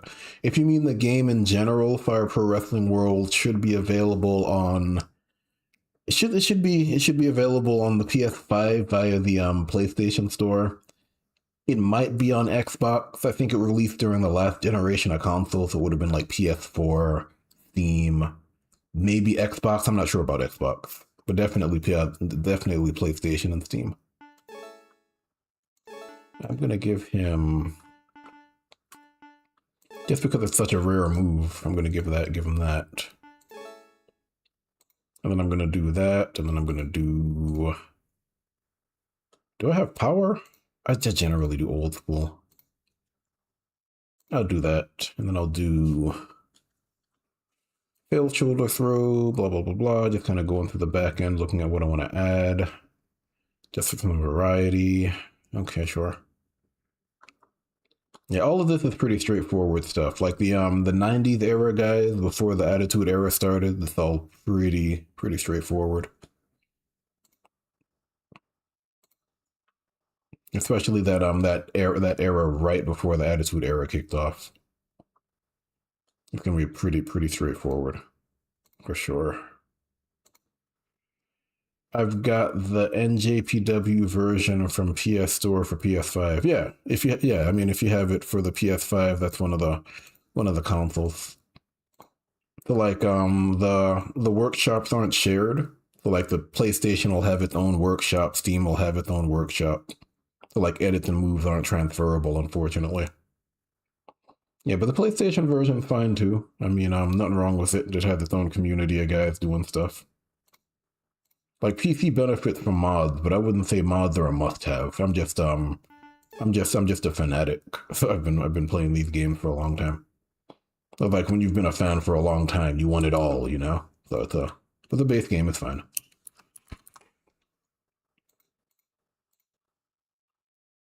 Yeah, then I guess that's the reason you see like the background and stuff is different, because I modded it, created like custom backgrounds and stuff. You know, don't have anything better to do, right? Yeah, but I enjoy it. Lariat. That's a boring name, but hey, we'll take it. Not trying to reinvent the wheel over here. And then this is all kind of misleading, because like this one move is like 4 or 5 different moves just based on the fact that I have the reversals in there. So sometimes he'll do the elbow to the neck, sometimes he'll do the dazing elbow to the neck, which is over here somewhere. Take my word for it. Sometimes he'll do the dazing elbow to the neck. Different moves. The wrestling posters in the background look ace. Oh, thanks. I appreciate that. Yeah, I wanted to do like a locker room type setup. So you have like you're in the back, you have posters on the wall. and stuff like that. It's fun to put it together, and then different users have their own like custom backgrounds. So like Lanky Lefty has one that I like a lot. It's like he has his own promotion. So he has backgrounds based on that. Yeah, we have a bunch of different things like that. Yeah, but I'm focused more on like real edits, I guess. If I can put together like fantasy matchups, that's why I have stuff like that. And then I grew up watching this era of wrestling, like the Hogans and the Randy Savages and Piper. So there's loads of wrestlers in the community mods. Yeah, a lot of people make wrestlers. Like there are too many to count at this point. Like there's so many. Yeah, so it's like if you're not interested in making your own guys, you can find pretty much everybody by now. Like multiple versions of the most popular wrestlers, and they're all over the place. Like I would just recommend not going overboard, because it's really easy to download a lot of stuff and then you have too much, and then getting rid of guys is a pain, and it gets bloated.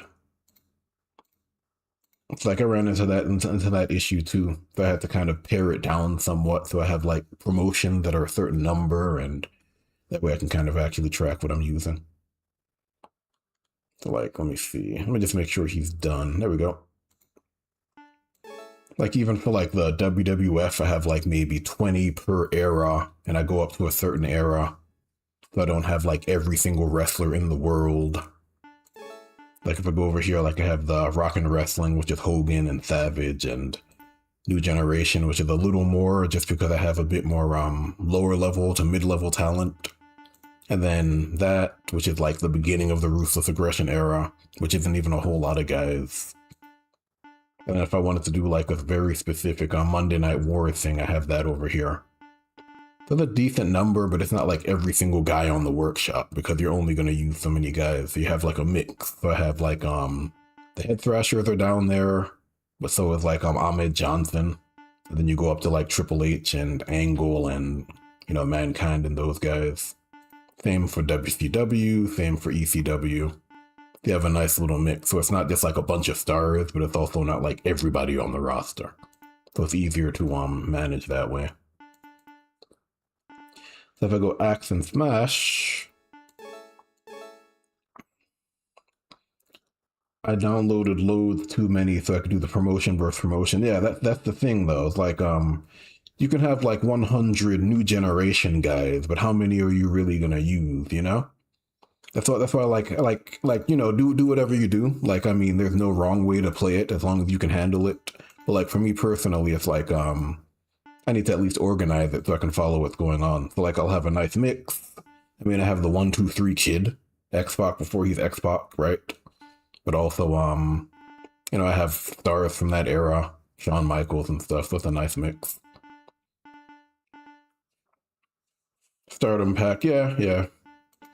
And I think the only reason I have Stardom is because I finally got Dakota to give me edits. It's like a story from a long time ago when he was making Joshi edits and I was hassling him about sharing them. He's like, here you go. So it's like a guy who normally doesn't share edits. I can understand why, but he makes really good Joshi edits. So I got a bunch of stuff from him.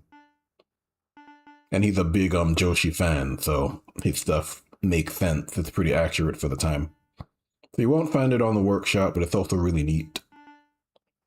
It's like you have all of that. Yeah, that's the only reason why I have a Wondering Stardom stable, because I don't really watch Stardom. And I want to put some female wrestlers somewhere, so Stardom, and then a few others. Starlight Kid. She over there? Probably. Let me see. Oh, there she is. Yeah. Dakota does really, really good attires. It's crazy. Like these aren't even his best attires. He can do some ridiculous stuff. But yeah, he gave me like a few of them. Some come with their proper music. Yeah, I don't know a whole lot about Stardom. So I mean, but the edits are cool. The pack was cool. I think at one point we were supposed to get DDT edits too. There was a point where we were kind of like looking at the data, and we saw Stardom like years in advance before we got Stardom. So I remember that. But we saw DDT too. We never got DDT, but that would have been interesting. Do you create entrance? Not really. I don't really pay attention to entrances all that much. Let me do territories. Let's do Axe and Smash. What's a good Axe and Smash? Maybe Arn and Tully? The Horsemen, maybe? I guess. Trying to think. I don't have them together, though. Barry Windham. You know who I'm gonna do? I'm gonna do... I do Gordy. And ooh, it's gonna be nuts. Let's do Gordy and let's do... That's Mid-South, right? Yeah, we'll do that. It should be Mid-South.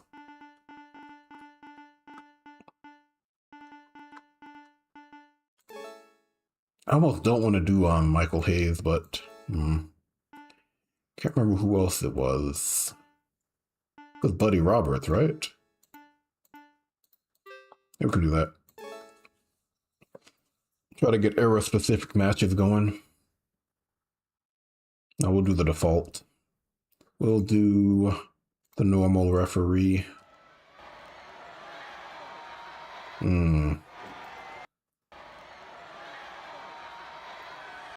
Yeah, the Freebirds. Yeah. Yeah, Gordy doesn't lose. He can lose, but he generally doesn't. He's Gordy, right? Ring the bell. Do you give up? Like in Mid-South, I don't think he ever loses, because who's gonna take him here? When I send him to Japan, he might lose, I guess. Most of the time when he's at home, he's not losing, brother. Winning most of his matches. Yeah, I feel like there was more to the ring than this, but maybe not. Not every ring needs 101 logos on it. Yeah, some of the plain rings are fine. I'm sure if I really cared, I could find the proper logos, but I don't. I hate that. Let's do that run into the corner. That's fine. I'm kind of nitpicky about a lot of different things. Not a huge deal. Do you give up? So let's see. I mean, I didn't have to do a whole lot for Axe and Smash. Like a lot of those new generation guys, you're not gonna have to do a lot. Like I think I tweaked Sean, Brett, probably Yoko, like the bigger names. But I'm not doing a whole lot of stuff for like Demolition or the 1-2-3 Kid. You know? Maybe Doink the Clown just because I liked Doink when I was a kid. But I'm not going to do a whole lot of stuff for those guys. I'll leave them as is. I can't remember who played Doink. I might look it up. That's back when, what, Kane was a dentist? You know, so... It was a goofy time frame. The cartoon era, they call it, I think. Back when the WWF was struggling, and I think the WCW came out with Luger and the rest. They jumped ship. I love the rings that are covered in sponsors. I don't mind them.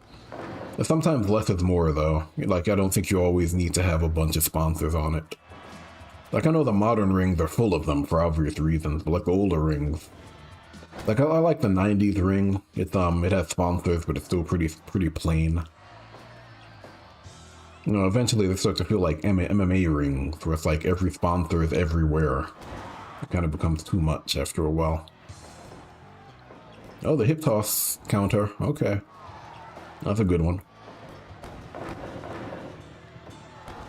Can't remember how that works. The reversals work. It's been so long. I just know they trigger sometimes. Yeah, putting those moves together took forever. I think I took like what, 1 or 2 evenings to do that. Maybe like four hours total. But I was also like listening to audiobooks and watching like courses and stuff like that, so it wasn't just sitting there doing nothing. Or watching a TV show. So you have to kind of pair it with other activities or it starts to feel like a waste of time. And if I was to sit there and do that now, I couldn't see myself doing it. I had to do it when the excitement was still there for the more tedious work. Oh, Gordy's gonna tag out. His cooperation has to be low. It makes sense though. Like he's generally a single star, isn't he? Do you, Get out of the ring, Gordy. Leave. do you give up? Man's like, I'm not done yet. Should have done Buddy Roberts and Michael Hayes. That would have made more sense. Gordy did his job.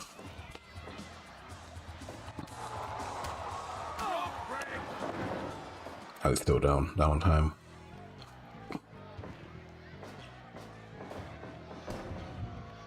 You gonna whip him? Nope. I feel like Demolition's supposed to have a tag finisher, but I'm not too worried about it right now. Tag finishers in this game, they're so hard to sim.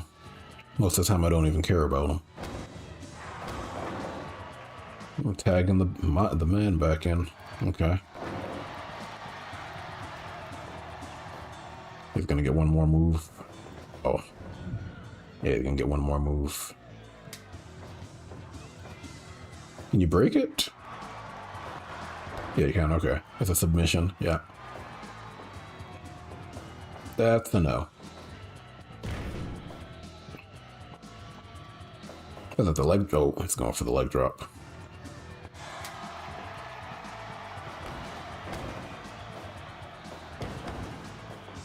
Huh. I have a mod idea, but I'm gonna keep it to myself. An idea for this, for the health bar mod. More trouble than it's worth, I'm sure, though.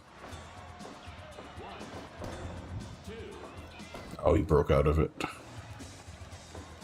Wait, what? Did Gordy tag out? I didn't see that. I don't have lucha tag rules invoked though either. Yeah. I might do a lucha tag rules match next just because. I can do Tex-Mex wrestling and I can do like some lighter weight guys from other territories. So it doesn't necessarily have to be Do you give up? WWE guys. Give up? Do you give up?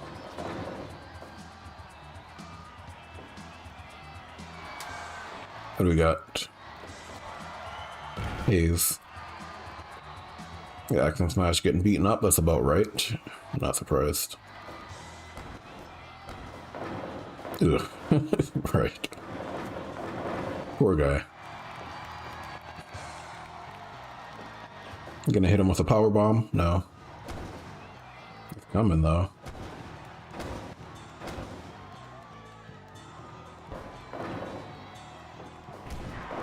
Well. He's gonna get up first, obviously. An STF. Modified STF. Do you give up? Do you give up? No cut play, okay. Yeah. By default, that would have been like, it would be cut play every single time. I guess he gets old. Not a huge fan of it. Like to kind of spread it out a little bit. That's a dazing sledgehammer. Okay, that's not bad. I was going for the double team. I like that. Oh, he's tagging. Ooh, okay, the punch. Get the normal axe handle. Neck breaker, okay. What is his finish? It's a bulldog, isn't it? He should be pinning after that. Nope, okay. Not guaranteed, I guess. That's funny. Man said nope. An arm bar. Yep. Do you give up? Bad they can't chain off of that. This is a weird thing with headlock moves where they don't chain. I know the mod pack version probably chains, but those are my headlock moves, so they don't really work together.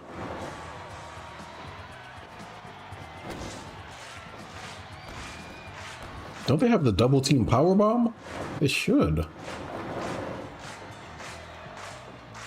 I just got Retromania Wrestling. Retromania is alright. It's supposed to be like another WrestleFest. It's okay. Like, I think WrestleFest is better, but it's not a bad modern take on it.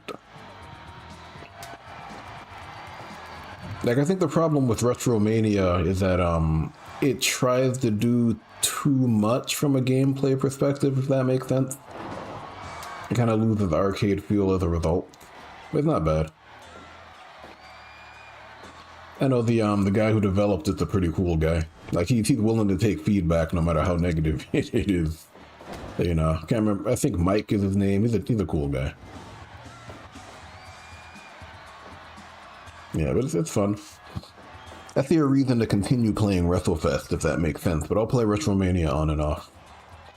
It's a cool little modern inspiration of it. And the presentation that in that game is really nice. Like the arenas and the entrances and stuff like that. It's really cool. And then you have like the names before a match. It's really cool from that perspective. It just needs to tighten up the gameplay pieces a little bit, but it's cool. It's a good, cool game. 68, well, I can imagine. Those guys got worked, buddy. Absolutely worked. Let me see. Let me do a Lucha Tag Rules match. Let me see if this triggers properly. It might not. Let's see. Let me check this in the background. Now we're running the entire gauntlet today, huh? More match types. It's a while ago. Oh yeah, I checked it. Yep. Lucha Tag Rules. Nice. Good stuff. Good stuff. I'm gonna go Tex-Mex. I'm gonna go 19th, not too old. Let's do Dos Caras, maybe? Let's do El Dandy. I think it deserves a shot. Why not? I'll go Negro Casas. Nah, that doesn't really fit. Yeah, you can go Dos Caras. El Hijo del Santo. No, I don't think so. Although, why not? That wouldn't be a bad call. But he just has white, though, doesn't he? You're right, so it doesn't make a whole lot of sense. I do Dos Caras. And then let's do two guys where it makes sense to have them fight, right? Let's go to Arena Mexico, why not? And then let's do Tom Billington. That'd make sense, wouldn't it? I mean the choices are pretty obvious, though. I could also go for the Rock and Roll Express. Let me do the Fantastics, why not?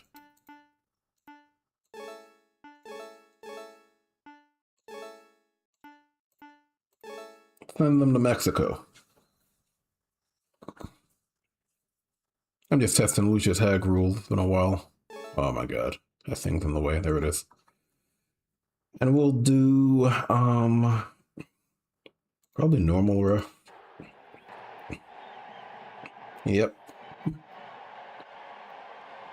Oh, they're not coming into the team. Ugh. That's fine.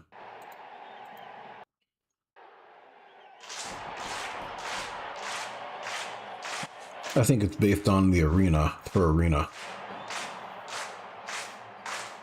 Love the Dynamite Kid, even though he was a bit of an asshole. Hey, I was a Hulk Hogan fan as a kid, man. You don't have to tell me about that. Preaching to the choir. Like Terry, you know, based on all evidence, he was kind of a piece of shit, right? But you have to be able to separate the character from the man sometimes. You know, so I was a huge Hulkamaniac, you know, but the guy who played Hulk, you know, so I hear you. Yeah. Yeah, I just enjoy what they did to the character and forget what they did to the human because, you know, it kind of gets dicey. But yeah, Dynamite Kid was great. You know, a lot of ridiculous stuff, man.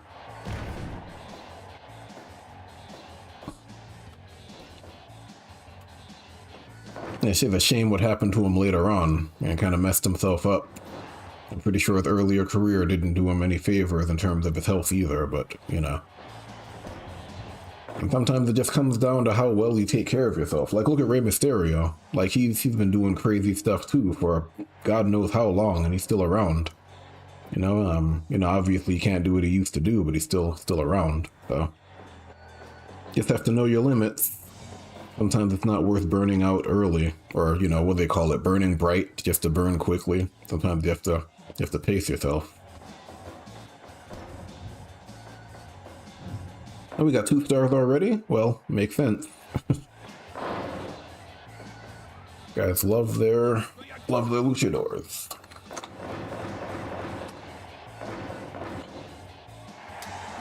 Yeah, these guys are going to be tagging non-stop. Yeah, so it makes sense. It makes more sense for a match to last long because there's constant swapping as opposed to constant breaks. The guys are always recovering health and spirit and all that stuff, as opposed to like constant breakups dragging out a finish. He ended up living in a shit console house, a bit old man. Yeah, I could imagine. Yeah, Billington near the end did seem kind of fed up with it. That's a shame though.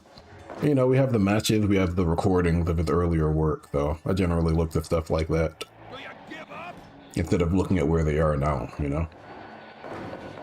The way the camera moves in this, yeah, it's another mod. I have this game modded like crazy. So it's like camera mods, arena mods. It's like, it's one of those situations where the game comes out and you start modding it, and as time goes on, you add more and more stuff and tweak it and things like that, so. Yeah, so that's I think it's in a good place now, where it's not too crazy, but it's still interesting enough. So like the camera angles make sense as opposed to like being all the way out there. They don't really give away the limitations of the crowd too much. That's not like a high angle shot where you can see like the crowd is on a flat image and things like that. Yeah, but they're pretty basic camera angles. I know some guys have like skybox views for like the WrestleMania venue. You can see the entire thing. You can see like the match on the screen above the ring and all that different stuff. You can see different parts of the venue that you wouldn't normally see. It's really cool. That's too much for me though. I'm lazy when it comes to presentation. I want to do just enough. Are they gonna double team? Gonna try. I'm trying to remember how Lucha Tag rules work. I think if the legal man is out of the ring for a certain amount of time, the guy in the apron becomes the next man in. So like someone gets thrown out of the ring, his partner becomes the legal man, depending on the preference of the referee. I think it's something like that. These guys don't really throw their opponents out of the ring though, so we might not see it. But if it's like a dive to the outside or something, you'll see it. And then both guys are out and both partners come in. It's pretty cool. A body splash. The monkey flip, yeah. I mean, I like the older stuff. Like, not everything has to be like 101 different moves for a 1 count, you know? Yeah, everything has its time and place. So I have like territories guys just so I can have those sorts of matches. And then if I want guys to flip all over the place and dive 100 times a match, I can do that too. It's just a preference, really. And I think territories guys, I focused on them because I have like a match, I guess a matchmaking sort of thing going on where I can kind of record matches, wins and losses, and like the ratings and things like that. So it made sense to do territories guys. I can have like 20 guys in a single promotion, and I can have them quote unquote visit other territories to kind of have matches with other guys. So it's like a big universe, even if it's a small collection. So like Tex-Mex might have like 10 to 15 guys at most. But then, you know, I can go to like JCP, Jim Crockett, and I can grab the Fantastics and bring them over. Or I can go to AWA and grab Hawk and Animal for whatever reason and bring them over. So the territories are done. And then I think the WWF guys, like the 80s and 90s, kind of fit in that general time frame too. Because I think old school WWF just poached a lot of territories talent anyway. They would have fit. The guys like Randy Savage and JYD just bought them out from other promotions. Like one big territories universe. Yeah, these guys aren't taking a whole lot of damage. They're swapping pretty regularly. I like that though.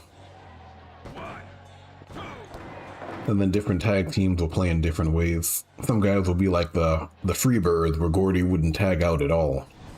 And then there'll be like the Fantastics, where they'll tag out. Or like someone like Dos Caras will be all about the teamwork, so he'll naturally tag a lot anyway. You know? Universe mode, 2K has a lot of that, has let that mode rot for years. Not getting this year's 2K. Yeah, I mean, I don't buy them that often. So it's kind of like NBA 2K, it's the same thing. Like My Eras, I know that people complain about My Eras in GM mode and say they haven't been updated in a long time, but you know, I don't buy the games that often. I think 25 is the first 2K game I bought in a long time. Both was it 25 for, yeah, NBA 2K25 was the last one I bought in a while. And then WWE 2K25 was the last game I bought in a while, so it doesn't bother me as much. If I was buying it every year, I could understand why it's annoying, but yeah, I mean, if you're buying it like every couple of years, it's not that bad. Like I bought College Football 25 and 26.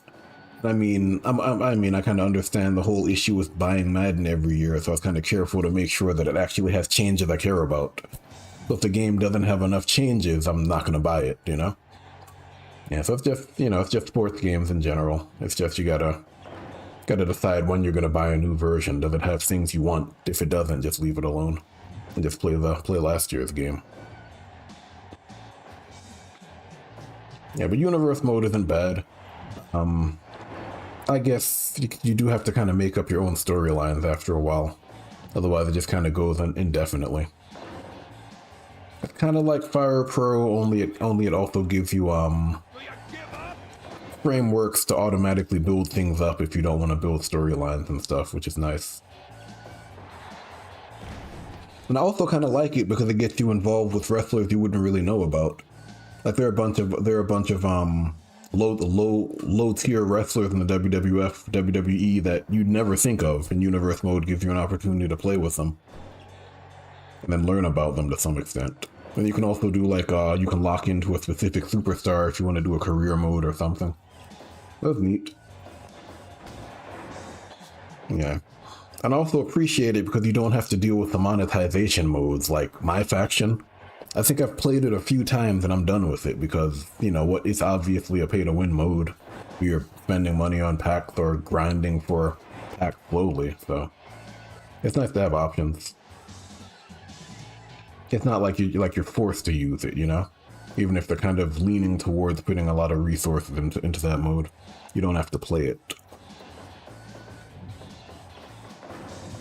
Oh, El Dandy's actually hurting. About time. Yeah, the high cooperation matches are all going to be like this. I mean, okay, it makes sense. Because they're just constantly tagging in the fresh guy, see? Do a few moves, tag. A few moves, tag. It works. High cooperation stat. And we're 4 stars already. Tag, right. Yep. Oh, he's out of there. Oh, he got him. Okay. Still got to move off. Lift him up. Okay. Oh, he went to go to the back. That's fine. Arm drag. No? Okay, you got the back anyway. Are you gonna roll over? Nope. I haven't seen guys roll over in a while. They used to do it all the time. No.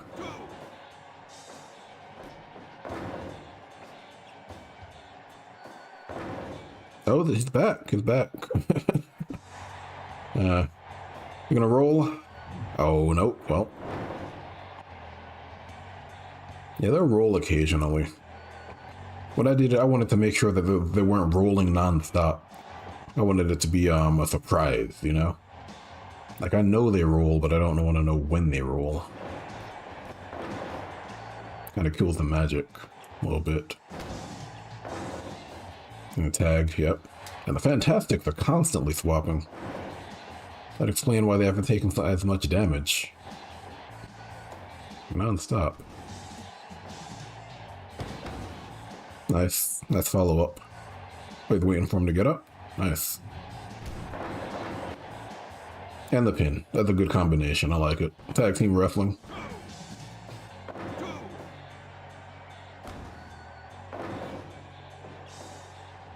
He hit him with a Dave, he hit him with the body slam, and then he hit him with the drop kick and pin. That's nice.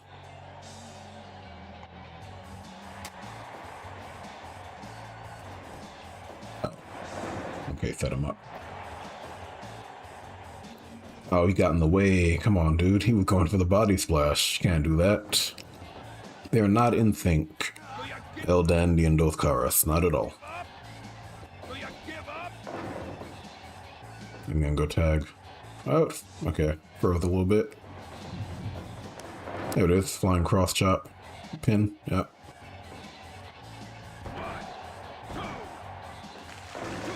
Oh, the crowd goes. Okay, that's the Kemi kicking in.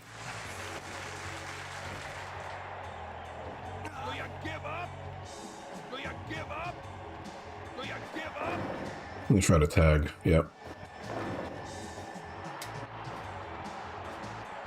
What is that? That's the drop kick? No, it's the elbow.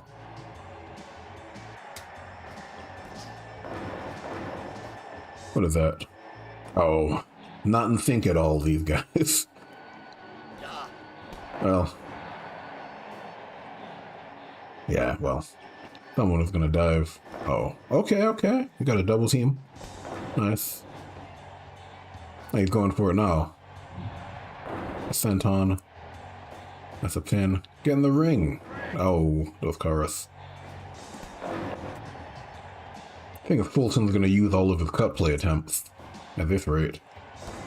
Okay, that's those Caras that just did one. Okay. Into the corner.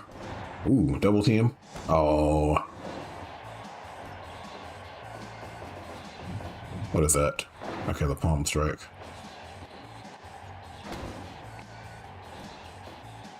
What is that now?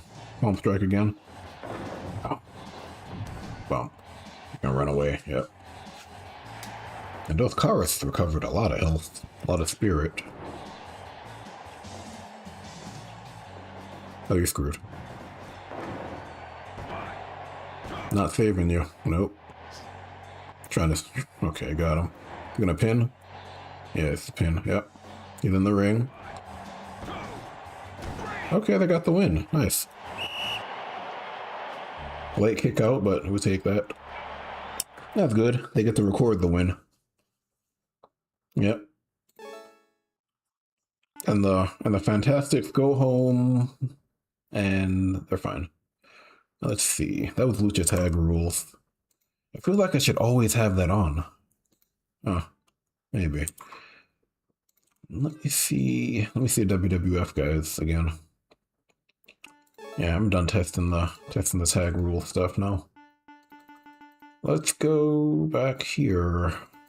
Let's have a fun match. Let's do Doink. Doink is fun. Yeah, we're gonna do Doink.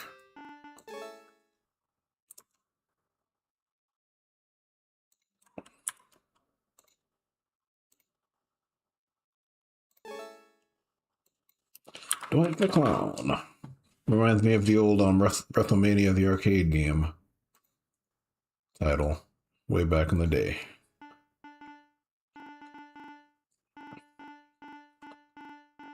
Does he have the choke? I have the acclaimed choke. It's a fun move. Let's see if I can find it. There it is. A good one. I think it's just a move where they end up breathing heavily. They do the recovery after it.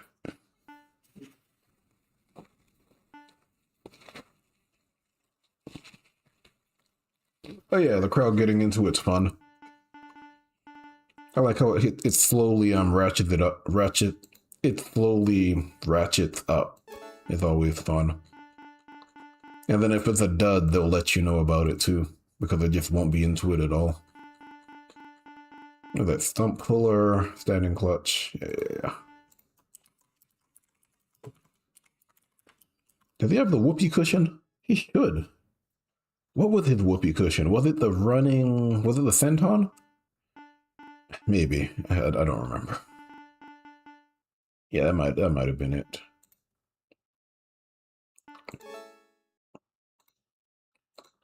Let's do doink. And we'll give him, I don't know, we'll give him somebody to fight. Diving senton.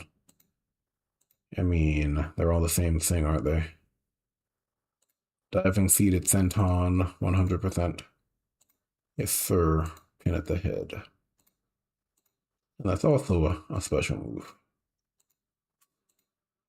I feel like that's the whoopee cushion. Let's see. Missile drop kick. Okay, doesn't pin after that. 3D brainbuster. Ooh. Nah, if it's a 2% chance, I don't care. The key is to avoid getting caught up in the move list and trying to make everything perfect, you know? Just needs to be good enough. Do I have... Oh yeah, I have Lawler, of course. I can put Lawler against him. Just to mix it up. We'll do the knife edge chops. Yeah, I got him over there in Royal Wrestling Alliance. Hold on. Let me see. Let me just finish him. Yeah, we'll do that. You can go fight Lawler, buddy. Go right to RWA. That's back when we were doing like our own territory thing on the Discord, the Mod Pack Discord, where everyone would have its own promotion and we'd have talent. We'd like do the drafting and stuff like that. It didn't last long, but it was a good idea. But like that's how we got a bunch of different promotions, like RWA was mine. If I can find it, there it is. And like Andy Kaufman. I mean, she's probably somewhere. I don't think I have him, but yeah, I mean, there's an edit for Andy Kaufman somewhere. Yeah, he's there. A bunch of people have made Andy Kaufman. I don't have him though. That's like a one-off match. Yeah, let's do Lawler. We'll go to my promotion. Let me see. There you go. Lawler. He can wear the red. And then you can fight Doink, because I was just working on Doink. Why not? Why not? Yeah. Go on, Doink. Why not? We'll give him that. Oop. Hit the mic. Yeah, the red. He comes out in the crown. Doink has the music, apparently. I wasn't paying attention. Here it goes. Comes out with the crown and everything.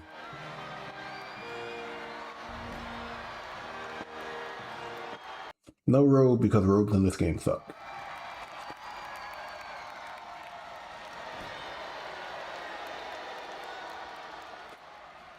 I think he's basically the head guy for this promotion, as you'd think though, based on the name. It's Lawler, it's ooh, ref down. It's Lawler, Backlund, and somebody else are the head guys. I think when I was drafting I got Lawler. But that made sense, right?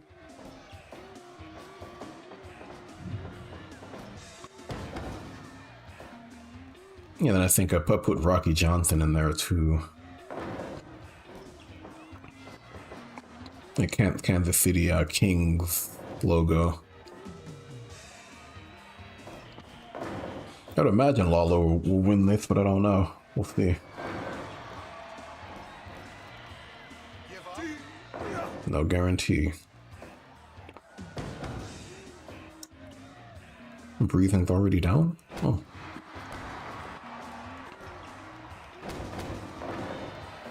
Already? He's not messing around, huh?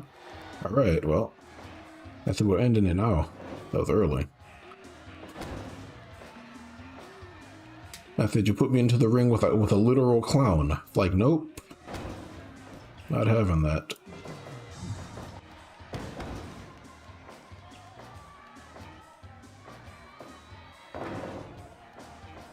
Trying to put him away immediately. Makes sense. I remember, I think he had the pile driver of the finish and the fist drop. It's not just a diving fist drop, he also has a standing one.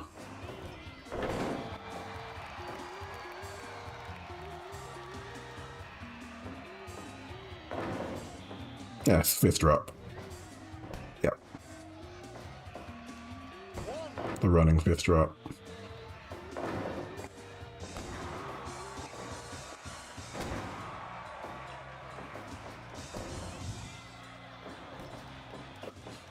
Okay.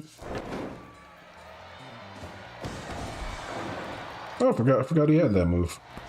Kind of a heelish move, but it worked.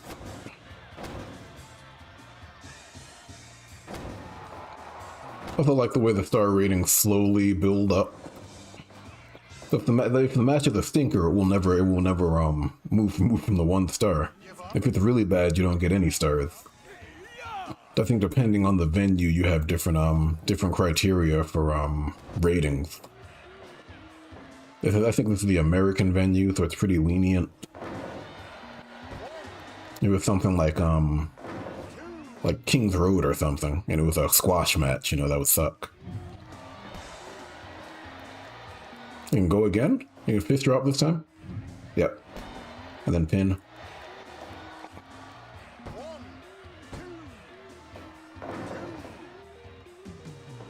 Ugh, poor Doink. Sorry.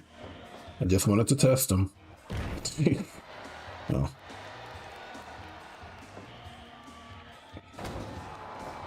Okay, Doink has some life. Okay. A little bit.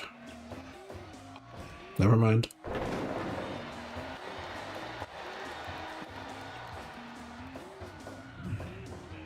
Ugh. We're gonna hit him with a body splash now. Well, because of the recovery animation, yeah, it's too long.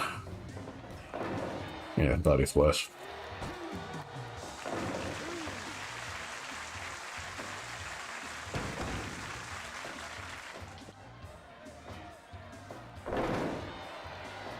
Ooh, geez, come on, Jerry.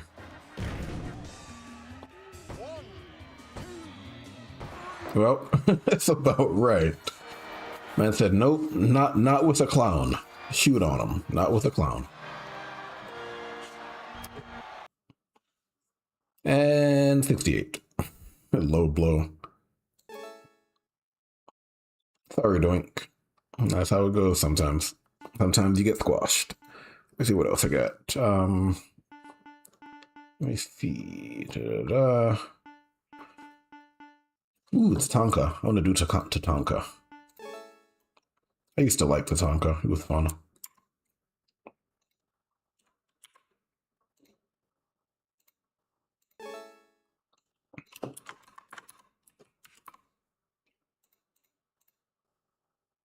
Tatanka 61. I normally check the appearance first. Let me see. Ooh, it's a good one. I like the white. Very New Japan-ish. New Japan-ish. What is End of the Trail? I think that was a slam, wasn't it? Samoan drop. Yeah.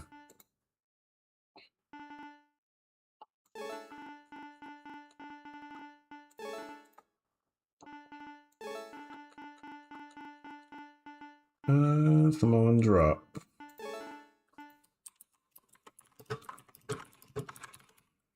Sure. When you see the rest of it, he should be fine.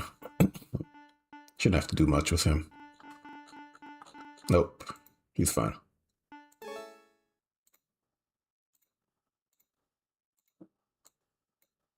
Yep. Let's see. Ooh, a lot of punches. Jeez. Sure. Let's take the heavy punch out of that. I'm actually not a huge fan of the heavy punch here. Elevated triangle choke. We'll do that. We'll make that a special move. Sure. Delayed vertical suplex. That's a 3D move. Okay. With the power driver pin, it doesn't. Okay. Sure. Another coral kick.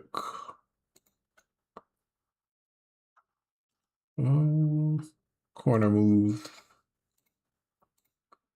Surprised he doesn't have the corner chops.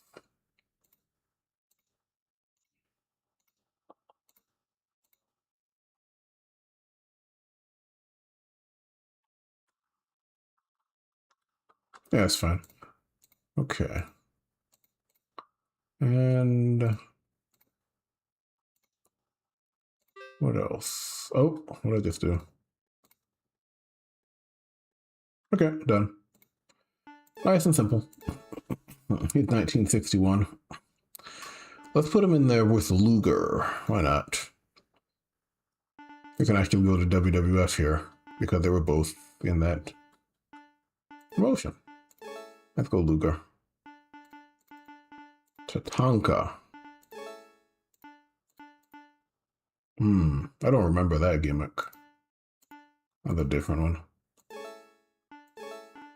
Where is Luger? There he is.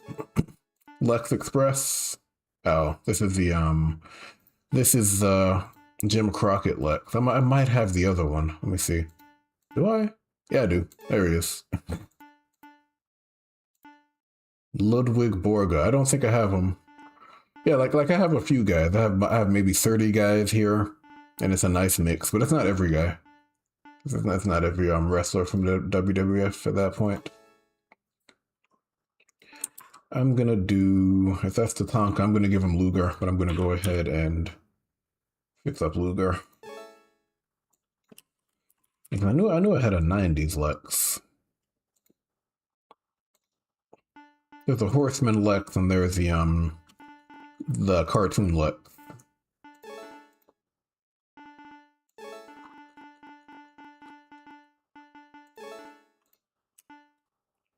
Yeah.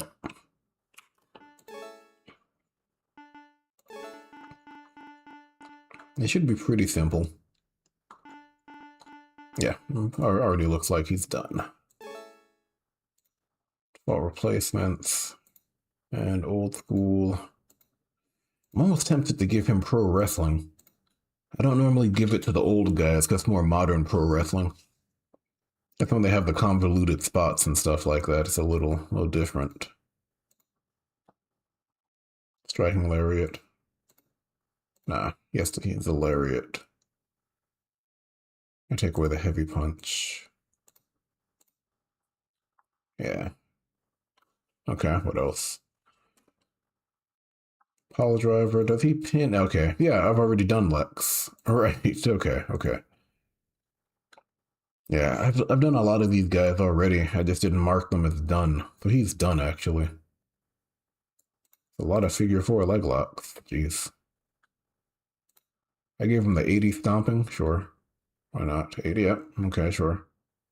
Why not?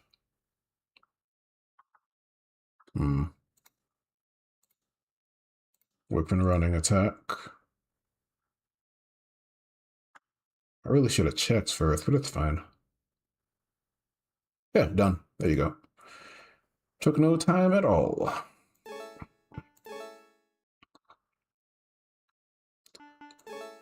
That's Lex versus, who was it? Tatanka? Yeah.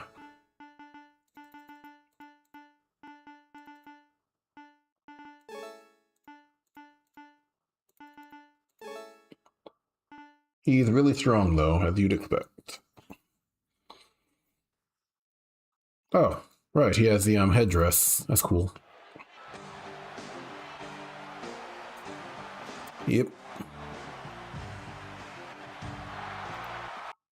It's not the right color, but it's good enough. 90s Lex.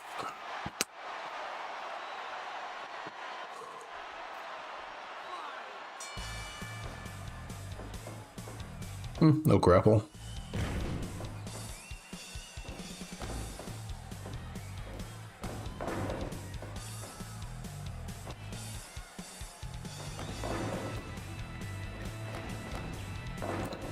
I can't remember what the main difference is between this Lex and the in the Territories Lex.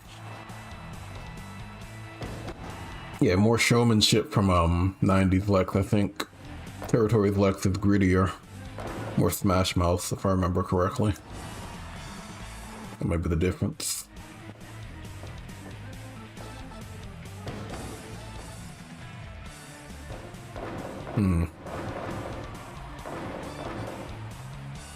Oh, he hit him with it again. I said, okay, I'll do it again.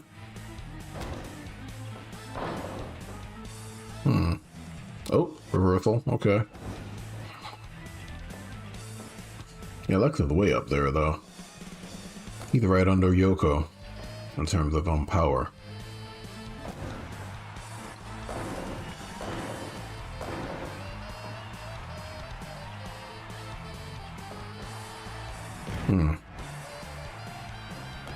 Okay, that's done. A military press.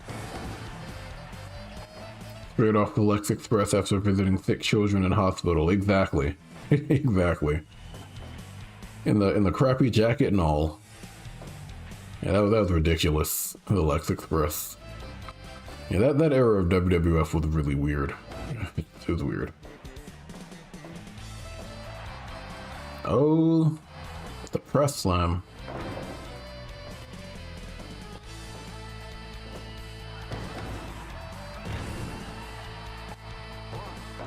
It also feels like a match they would do. Native American Tatanka versus All-American Lex Luger. It does seem like something they would do. Tongue-in-cheek. And then Tatanka would have to lose, because of course. And they got away with so much stuff back then. It's crazy.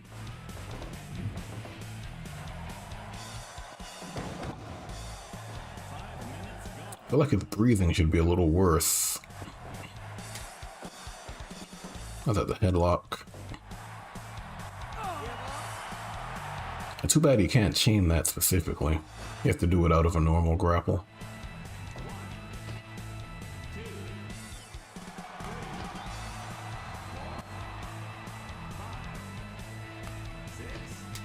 I also have the variable audience option from the DLC. So depending on like the match and the edits and stuff like that, you'll have different guys in the audience, so it's not always full. So if the guys stink, there's nobody in the audience. And you can also kind of simulate the effects of a show that's in progress, like a boxing match where guys slowly come in until they get to the higher matches on the card. If you wanted to do like a full show, you could do that. But usually it kind of plays out as you'd expect. God, come on, Lex, we know you're strong. Do something else. Jeez. There you go. That's something else. Okay. Wonder what he reversed. Ugh. Going a little too fast. Okay. No. You've done a strike move.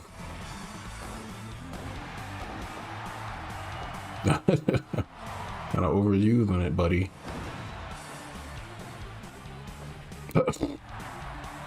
Wow. Pin? No pin? Oh, the torture rack is his finisher. He should be pinning after that, but it's not guaranteed. Oh yeah, it's Tatanka's hurting. He just needs one good run, though. I'm not sure if he's gonna get it. Ooh, well, not like that.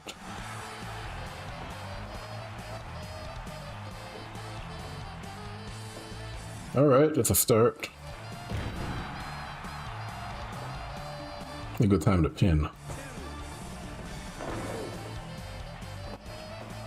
Rack 'em, Lex, rack 'em. Got a Luger fan, I see. I'm starting to get dumped on his head, though. Oh, can't get up.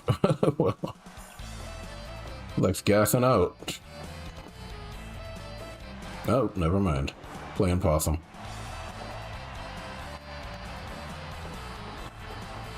Drop kick. Oh, hit him with it again. Jeez.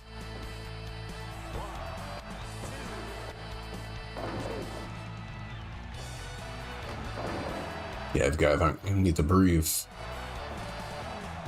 Yeah, Lex is out of breath, though. Could be a bigger deal for him. Making him run. Again? Man. Alright.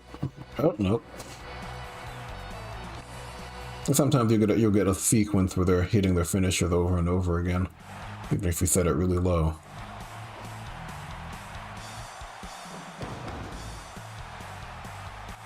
Torture rack. Okay, it's finally breathing. About time.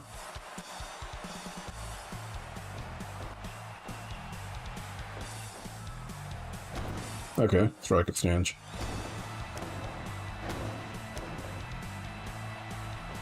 Oh, miss. Oh, okay.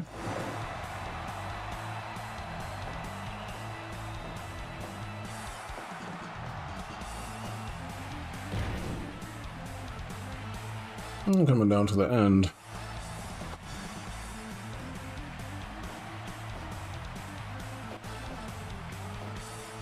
Oh, the 3D brain buster.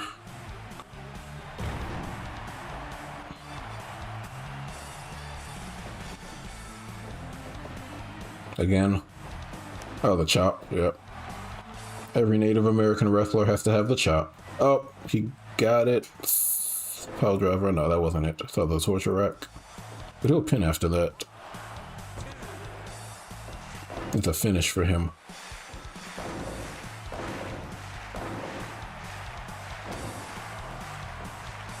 Ugh, Lex has no breath left, though. Got Tonka working that move. Well, you keep hitting your finisher over and over, you'll eventually get it. Was that his finish, though? No, it wasn't. Just Samoan drop. And he loved that Samoan drop. Let me see something.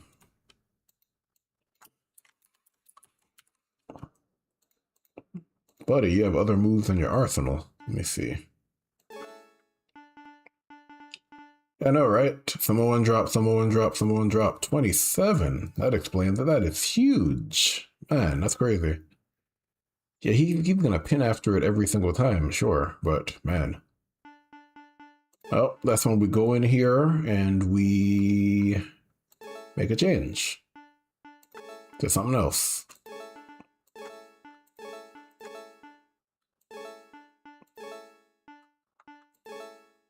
Still undefeated. Well, that's not what I thought.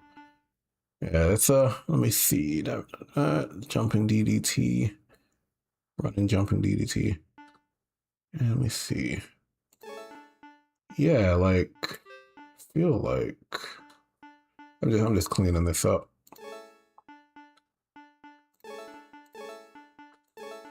I think there's nothing wrong with doing it at a significant level, but you don't want them to spam it like that.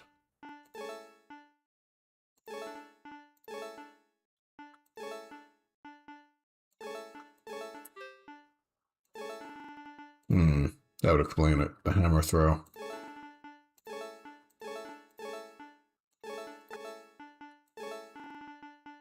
Hammer throw is a little too high.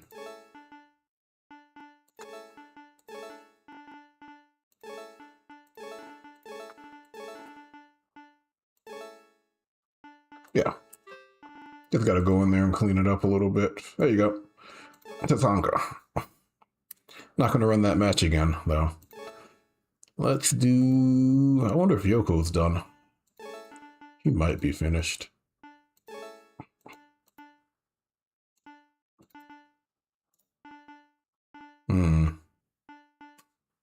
Razor... What? Razor the champ? The champ of what?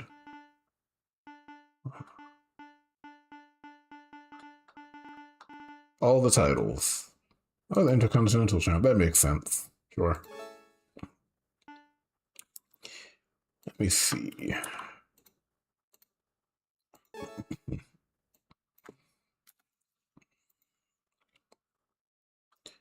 Let me see. WWF, World Wrestling Federation, New Generation. Now let's throw 1, 2, 3 Kid in there. Why not? Sean before he got his big break.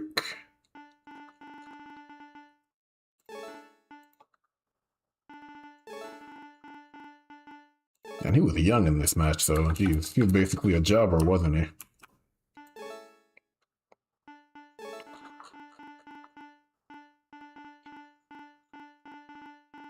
He's fine. I don't think there's a whole lot I need to do for him. It's pretty straightforward. Just default and probably old school. Let me see. Oh yeah, the sunset flip, nice. Yeah, no heavy, nope. Chest hammer, yeah. Original neck breaker, that's boring. Sure, leg drop, old school Boston crab, sidekick. Yeah.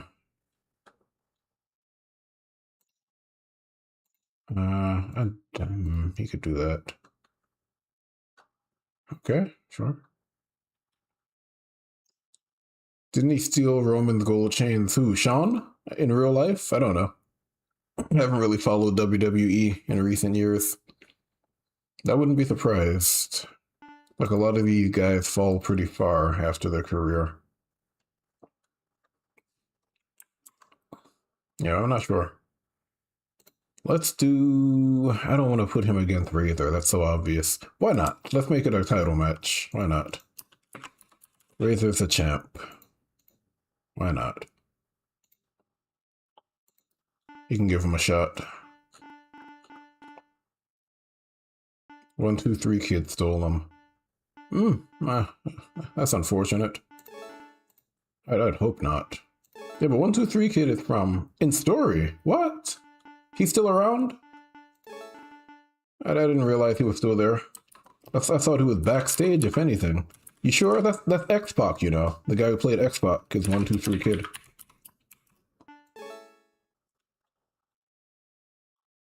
Sean Waltham, I think. Huh, okay, well. I'll look it up. I didn't know he was still around. Wow. That makes sense, though. Paul Heyman's still a big part of Roman's story, so if Paul Heyman's still around, then maybe Sean's there. Which maybe I shouldn't be that surprised. That's cool. I don't know a whole lot of what's going on. No Way Back.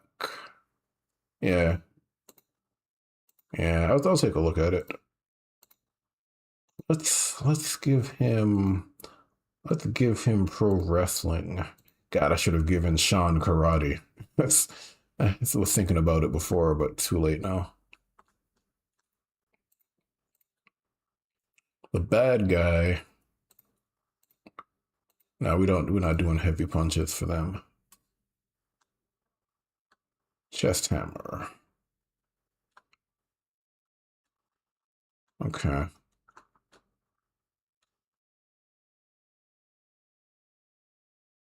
What? Roman. Which Roman is this? Who are you talking about? I might be confused. I was thinking Roman Reigns for some reason.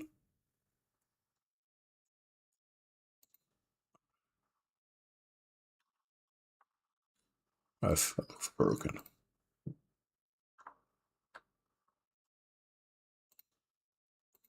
Irish whip.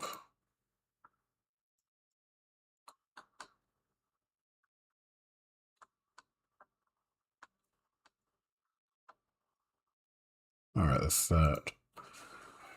Oh man, I really want to give 1-2-3 Kid karate. I'm gonna do it. Oh, it crashed. I got you. Hold on. Gotta restart this. Fire Pro crashes on PC every now and then. We should be good.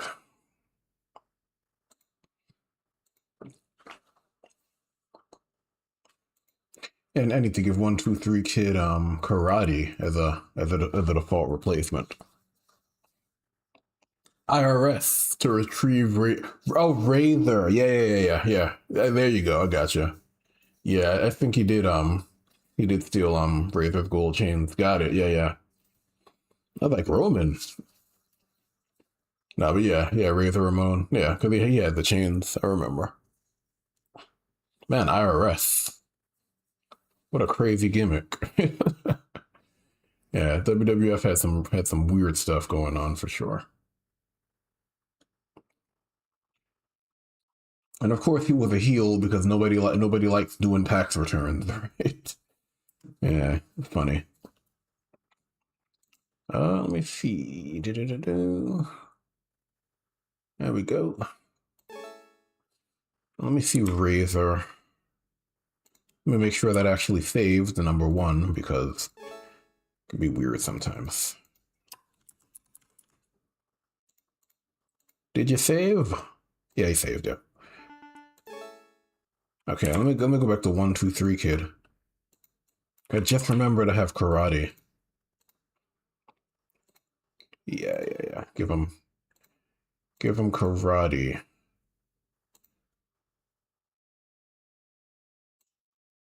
Pure karate? I guess. I mean,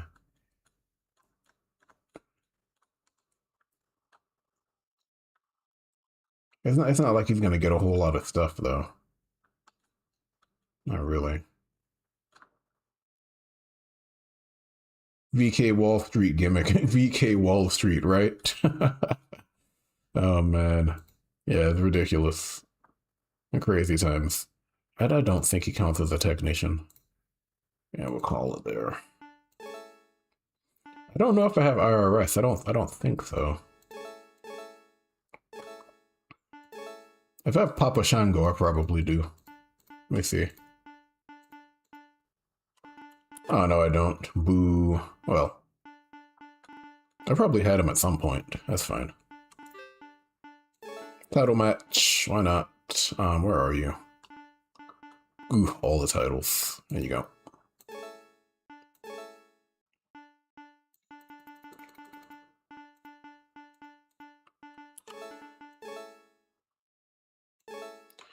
And let me get what's his name? Lord's Mods. Yep. And then he has start further back. He also has stay in ring during entrances. No dragging near ropes. I mean, I'm okay with that. That doesn't bother me. Yeah, okay. I'm also gonna go for I might go Madison Square Garden. I'm actually gonna go here, the blue. Now does he come out? Okay, do the yellow, I guess. And we'll do the company ref. Yep, we got the venue. Get out of here. Nobody cares about you. We care about Razor.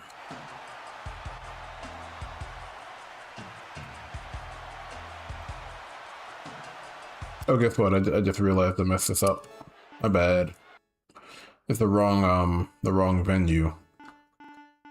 It's Raw. There you go. I'll make it a title match because why not? That's fun. Where are you? Yeah. And it's supposed to be Madison Square Garden. I don't think it matters, honestly. We'll do Madison. If I remember correctly, he's supposed to come out with the belt. Trying to figure out why he's not coming out with a belt. Yeah. Yeah, he's not coming out with a belt. Weird. That's fine. Maybe the entrance attire override that, because he's supposed to come out with a belt. It's fine.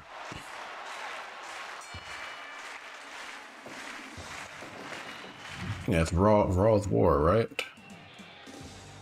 Should I bother checking that? I might. Oh my god. It's my OCD kicking in. Apologies, I'm trying to remember. I'm trying to track this match. That's why I'm doing all this. No title match. I don't want to bother with it. Yeah, we'll do the default. Company ref. There it is. I just wanted the record. That's why I was doing all of that. Couldn't remember what promotion they're a part of. I've had an issue with mods since that latest Takayama DLC back in September. Yeah, you have to go to the mod pack Discord and download the latest version of the patcher and the mod pack. That update messed things up. So I think Carl updated the mod pack so it still works, but you just won't be able to access the Takayama DLC, which isn't a big deal. It's just what, a few parts. Yeah, but you have to update the patcher and the mod pack and then repatch it. And then you should be good. It's like every time there's an update to the game now, everybody goes crazy. Because, depending on what they do, they could screw up mods indefinitely, so. Yeah, but most of the time, it's pretty basic stuff.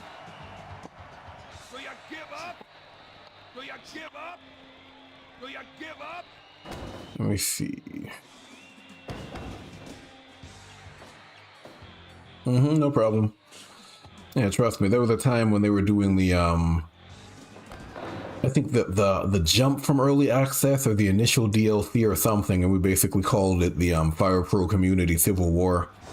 Because, like, you have the group of people who don't care about mods and the group of people who can't play without them. And everybody kind of panicking because, major updates to the game, mods are gonna go. Mods are gonna be incompatible. I think I was on an old version of Fire Pro for like 3 or 4 months before I finally updated. And then when I updated, I just updated all my mods at the same time. But I'd like grab edits from the workshop and moves and stuff. We had a way of grabbing it to use it offline. So, fun times. But everything's cool now.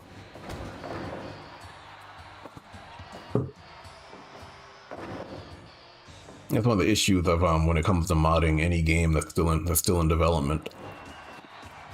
Like you can't expect the developers to stop just so your stuff still works, right? So you take a risk every time you use it. Yeah, but Carl did a pretty good job of keeping everything compatible though. Whoa, where did their health go? Did I miss something? Did someone get hit with a critical?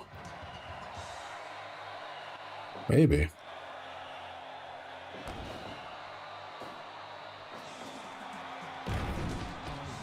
Yeah, health is kind of, what's the word? Misleading, though, because it's not health that ends the match, it's, spirit. Health only really matters when it comes to, like, different thresholds and MMA matches. Yeah, but 1, 2, 3 Kid has some moves, though. That will do some damage. What? Wait, what? I mean, art imitates life is a thing, but what? Okay. Okay.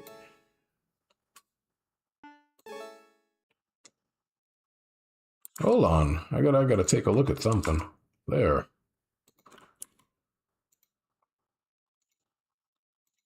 Like I'm talking about mods, the next thing you know, inside Cradle? What? Let me see something. Agility. That shouldn't be a huge deal. I mean, I don't want to punish him for that, you know, you know, just because he won the match. I mean, the kick. It's the kick. It has to be the kick. Oh yeah, buddy, no, that's too much. Don't want to punish you, but at the same time, no.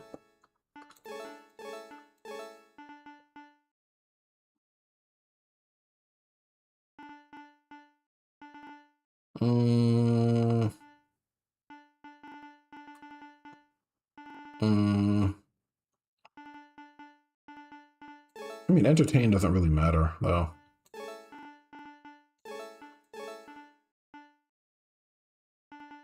And then we can do...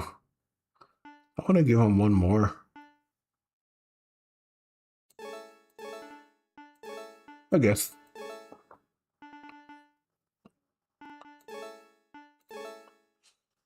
Yeah, it has to be the kicks. Because it's not really about point totals. If they have a move, if they have a parameter that they're using every single second, then yeah, they're gonna roll through you for sure. Yeah, because he has some kicks. I think we're good though. All right, he can have that win. We're not redoing it. Take the win and run with it, never to be seen in the WWF again. Got it. Let's see, who else do we have? Sean Lex is done. Ooh, 90s Ric Flair. I wonder if this Flair has all the stuff that Flair normally uses. I'm curious. I think it's one of the only wrestlers where I have more than 2 versions of him. Let me see, Ric Flair. Yep. NWA Flair, WWF Flair, and the Old Man Flair, 2000s Evolution Flair. He's a fun wrestler. Now let me see if he has the moves. This one might not have them. Sure. Give me a second. I need to look at something. Oh, it's gonna be so much work to do Flair. I can already tell. Let me see this one. Yeah, this one's done. It took so much work. Yeah, he has a strut, sure. He has a figure 4. Yeah. He has so much custom stuff. Let me see the 90s Flair again. They don't have to be exactly the same though. They can be different. They're just like key things he has to do to make sure that they match up. Woo chops in a figure 4. You think it's that simple, but he has a bunch of stuff. The Flair flop. There's a reason why he has that. That's a good one. If he has that, I may have already used them. Okay. Yeah, I might have actually touched him then. Okay, give me a second. That's probably a reason. Hold on. Taunt 2. Yeah. Okay. Yeah. The begging off. Where are you?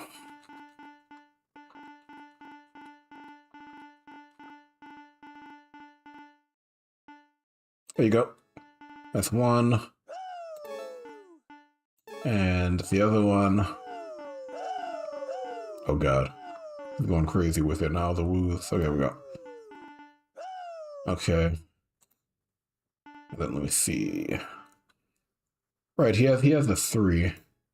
Yeah, I feel like I already did something with this Flair. Hold on. He may actually be finished. Yeah, I would think so, because... Take that off.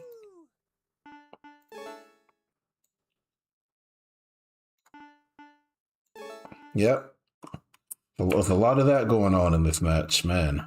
I tell you. This game's also funny because if you set a taunt as a signature, they actually recover some spirit. So what I'm gonna end up doing with Flare is I'm going to, I don't know why he has Knuckle Arrow. No. Let me see. He has another chop. Yeah. Knuckle Arrow. Huh, okay. Yeah, I'm gonna make Knife Edge Chop. That's fine. I'm gonna take away the knee drop and I'm gonna make it that. And how often does he do taunt 4? Just checking. Yeah, because I think when he does taunt 2, he goes into the figure 4 leg lock. Right. Okay. And then he also has Superstar.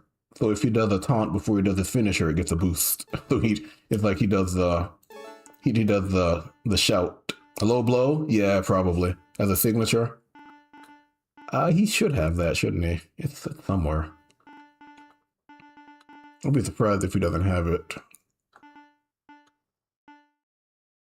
Atomic drop. I feel like it's a reversal. Where is it? Yeah, there it is. Illegal. There it is. The low blow. That back body drop where you'd hold them up and then drop them. Yeah, that's a good one. You can only do so many though, you know? Well, I'm gonna go ahead and give him that one. What was it? Circle opponent. I can't remember what it is.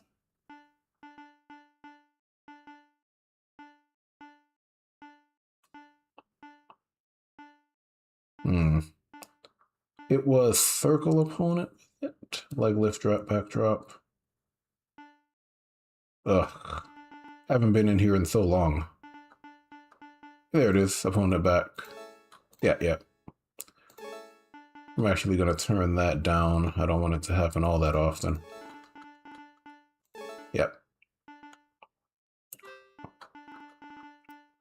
Let me see, priority. Vertical backdrop.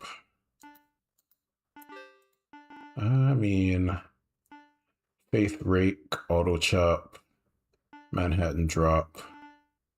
The eye poke, yeah. You see, you can get lost in it. You see, you can just do stuff over and over again. He has a Faith Rake though.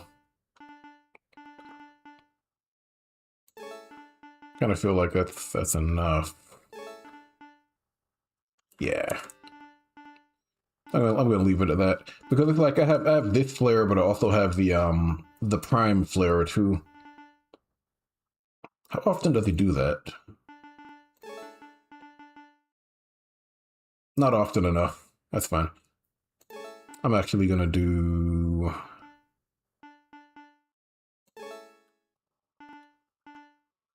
Going outside a ring. Ah, buddy. Will he bleed on cue? He might. I mean, he bleeds. He seems to bleed more than everybody else for some reason.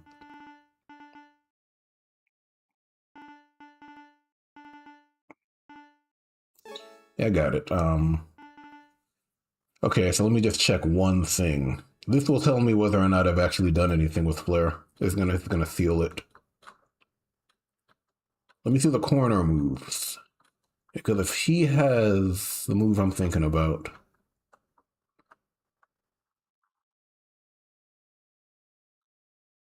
I can also give this a priority right here, the low blow. I can give that a pinfall priority. Probably at the leg, I'd imagine. And we'll do like maybe 25 at the start and maybe 50 at the end. Yeah, let me see.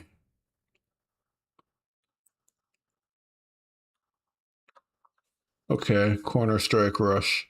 I've been here before. Okay.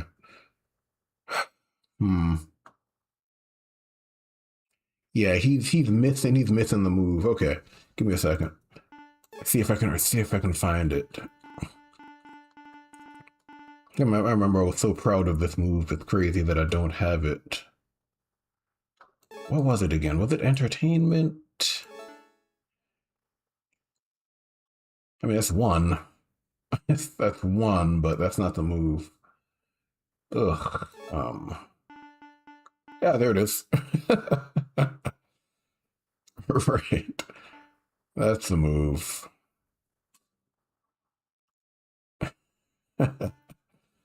Not thrown off the turnbuckle. Right. All right. All right. That's what I was looking for. All right.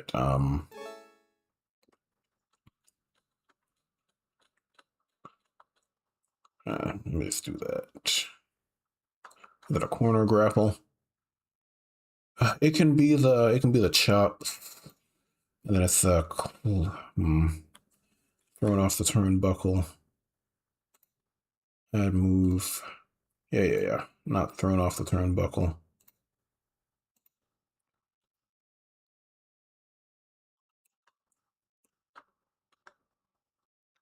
Okay. Okay. And then max use one time. Max use one time. And then edit logic, make even. I'm trying to remember. This is why this is why I was afraid to work on Flare. I knew as soon as it happened I was gonna get caught up in this. But, I have to do it at some point, right?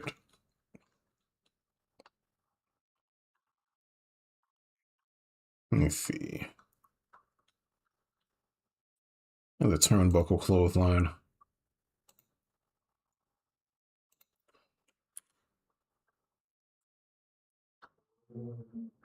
Where is it? There it is. Turnbuckle clothesline. Add move. Max use one. Yep. Edit logic, make even. All right. Almost done. There we go. And overwrite. Whew, jeez. Now I gotta go double check this to make sure. I'm pretty sure I did this already. I just want to check and make sure it's all there. Because that's the reason why I made those moves. I made the thrown off the turnbuckle stuff. Yep, that's right there. Okay. Okay. Cool. It's for that flare. Alright, give me Owen Hart. Let's do Owen Hart. Yeah, because that thrown off the turnbuckle animation is actually a base game animation. When you climb the turnbuckle, the opponent can throw you off. But the AI never gets into a situation where they stay on the turnbuckle long enough so you won't see it. The idea behind that. And then obviously Flair, notorious for getting thrown off the turnbuckle, so. Let's see, rough punch, body slam. Shouldn't have to do much with you, Owen. You should be fine. Yeah, he's fine. The only thing I would want to do is a taunt into the sharpshooter, but it's not a big deal. Yes, that's not a big deal. All right. We'll do default, and then we'll do old school, and then we'll also do technician, I guess. Makes sense. Then I'm just going to go through all of this to make sure it looks good. And it seems fine so far. He needs the missile kick, missile drop kick, fierce guts pose too. Clean up some of the priorities. Yep. Fierce guts pose 5 and 90. I don't know if that triggers anything. It might. All right, cool. Yeah, that's fine. Technician. Ooh, that's a lot of uppercuts, buddy. Jeez. All the uppercuts. That's fine. Sure. Okay. Sure. Does he do the side rush and the sharpshooter? He doesn't. Maybe he should. It's not a big deal. Throw that there. That.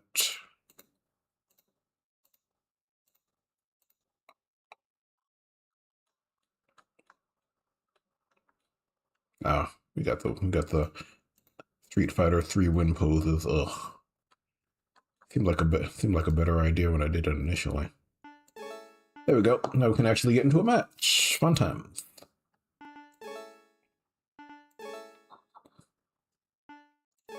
Flair and Owen. Give me the blue Flair. Can also act as the WCW Flair, which is always nice. Let's do the gold Owen. Why not?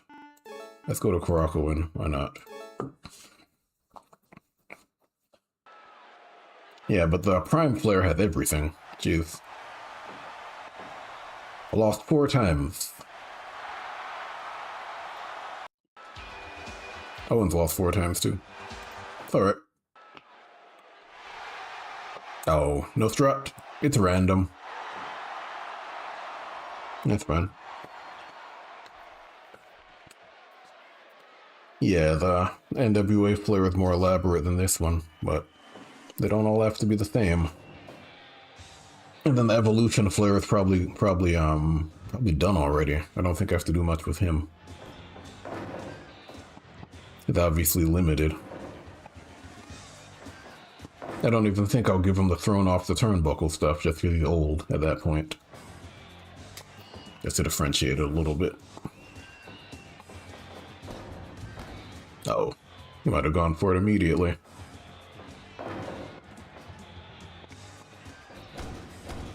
Yeah, but he had thrown off the turnbuckle, not thrown off the turnbuckle.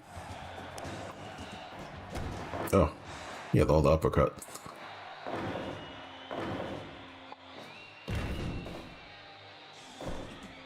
That's funny, will he bleed on cue? That's a good one. There's an extra special skills mod that actually allows edits to bleed more often, funny enough. That's like it's like a chance to get busted open based on certain moves when they hit. That mod just increases the chance. Yeah, I don't think this Flair has it, but the NWA Flair probably does. And we have the actual voice line, because why not? As opposed to the fake one.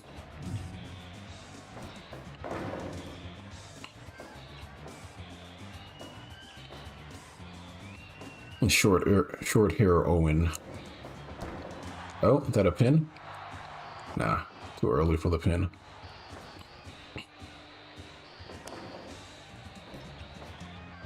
Put him in the corner, Flair. Oh, boo. Strike exchange. That'd suck if I knew when it was gonna happen. Yeah, I think I have the voice line for Flair, Hogan, and Savage. And I think that's it. Didn't want to do it for everyone.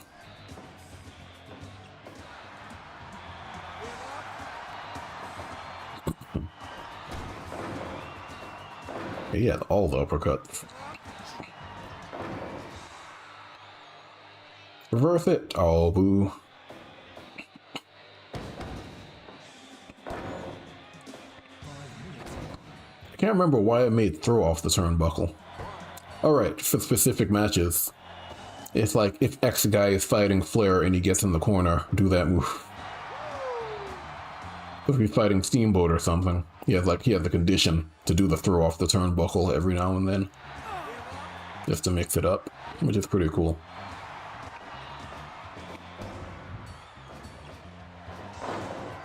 The computer won't let him do it though. Come on, man. I want to see it.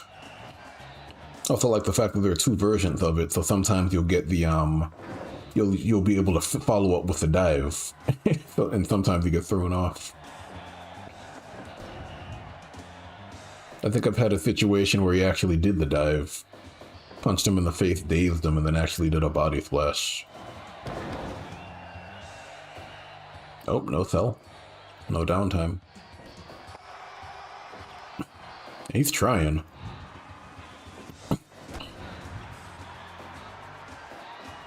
Oh, struggle. Okay, is he gonna finish it? He's gonna try again. Okay, get through it. Forgot I could finish with a knee. Huh. It's not always suplex. No fell. Yeah, it's a given. Going too hard. Oh, okay. Like I can no sell too? Wait, never mind.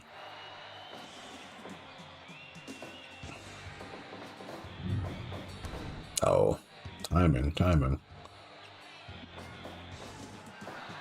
Counter, okay. Knee drop.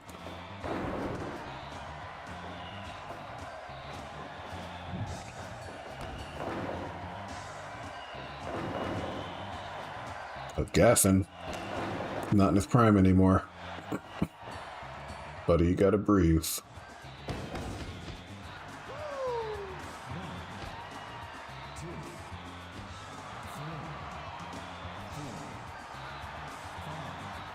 You might reverse that. Ugh.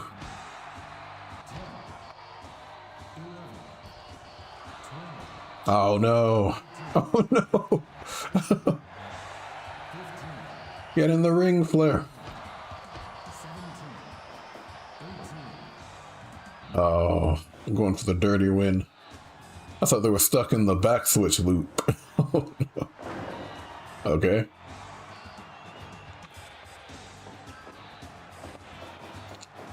The flop.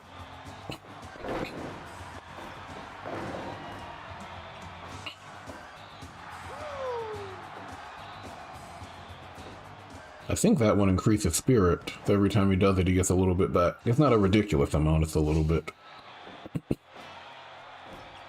Counter after counter, yeah. I was just worried because it was happening out of the ring, you know. Figure four? After the Manhattan drop? Yeah. It's the first one.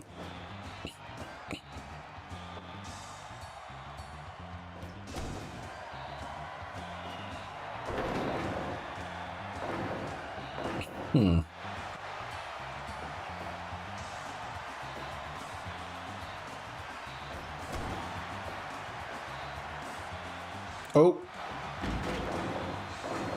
The Austin killer.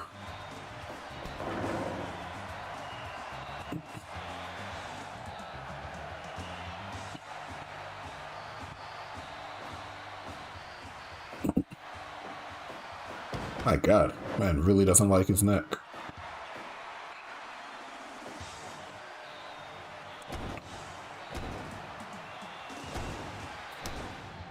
And said no chops. Okay.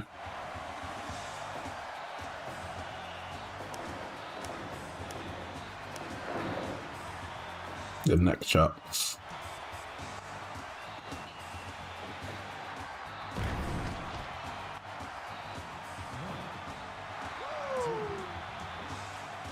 Outside. Oh? Playing possum? Nope. Oh, okay, Flair. Don't know about that.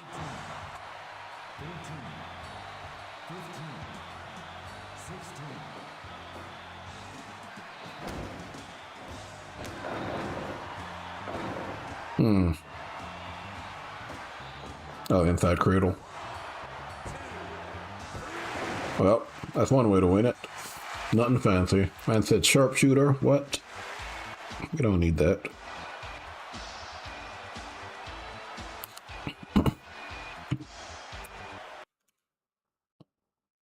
That's fine. Inside cradle's not a bad finish.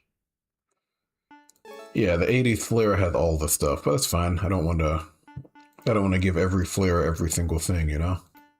There needs to be some variation. Hogan, brother. Let's see. We got all the Hogans in one. Let's do... I'm gonna send Hogan somewhere to squash a territory. Why not?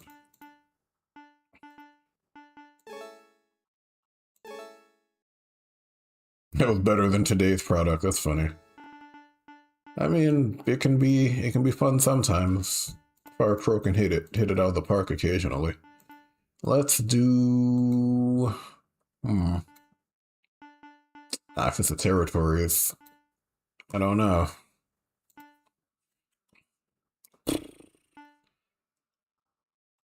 Yeah, never mind. Now that I think about it, that doesn't make a whole lot of sense.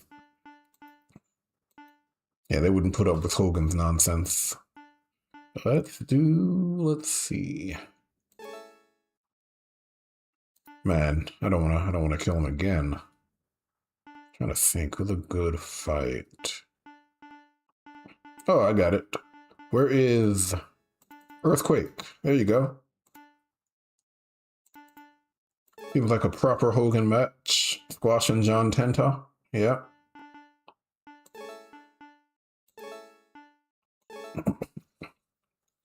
Come get squashed, Earthquake. Main, I guess. Boom, he comes out in the shirt and everything. And the headband.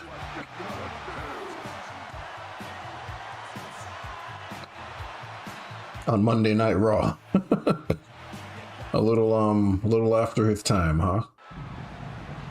But if he's gonna squash Earthquake, we need to track it. And what you gonna do?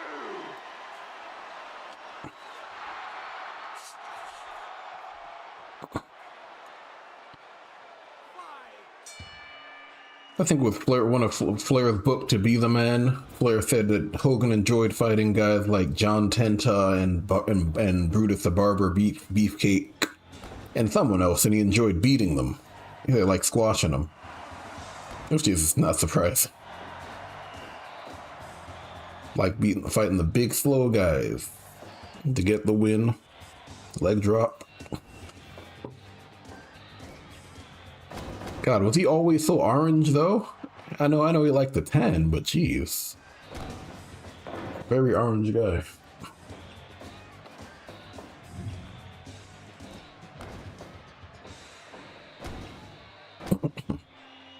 And the bald head. I think I have two versions of Hogan. I have one, well, it's the same Hogan, but I have different moves depending on where he's fighting, if I remember correctly. So I think if he's in a New Japan or All Japan ring, he fights differently, as opposed to like a WWF ring. Right? What is this, Japan Hogan? Right? Yeah. He'll do it occasionally, but mostly he's just punching you. He can only do so many brawling moves. Eventually, he has to do something else.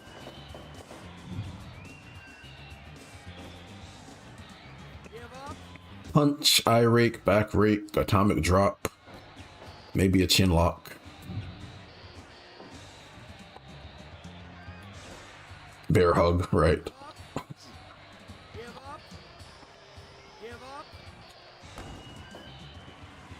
Yeah, but I have a move set for him. Well, he'll actually fight differently. He'll chop and he'll do like arm drags and stuff, and he'll do the Western Lariat as his finisher instead of the leg drop. That's pretty cool. That way you don't actually need to have two different versions of Hogan, you know? Just have Hogan. Oh, he doesn't have the acclaim choke? He might. There, thank you. As soon as I say it.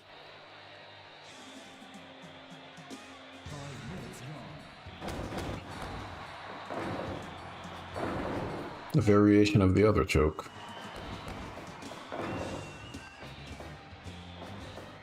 Back rake. And the ref's warning him. Don't do it again, Hogan. I wish the ref would actually stand there and warn for a second, but He can only trigger it. If he's not doing the move, then he won't actually count it.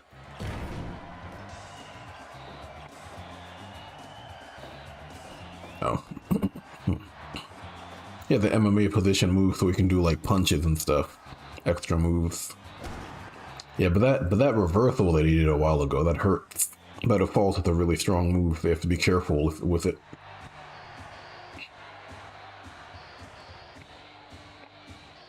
Oh, 10th out of it. Okay. He has no breath left? Okay. Oh, okay. And gassed. Right.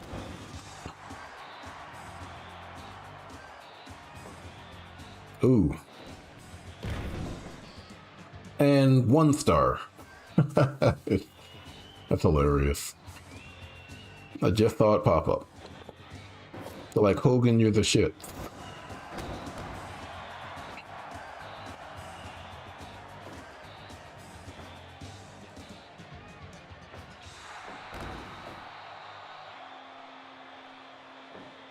Yeah, he can Hulk up, yeah.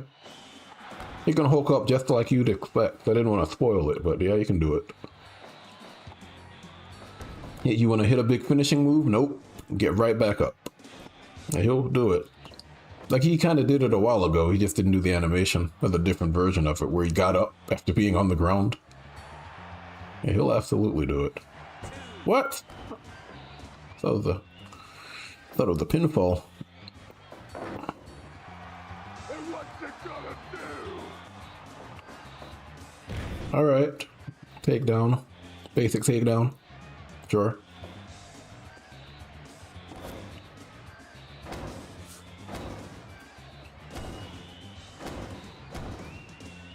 Like he's on Mountain Dew and cocaine. That's funny.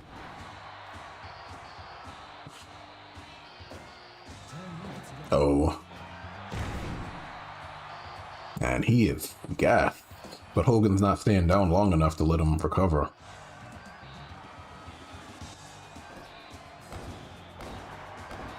Alright, what about now? The punches. 1, 2, is he gonna do it? No. Not if he does that.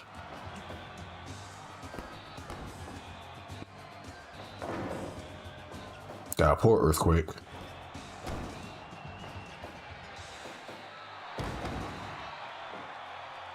Hey, no selling. Yep. Got right back up.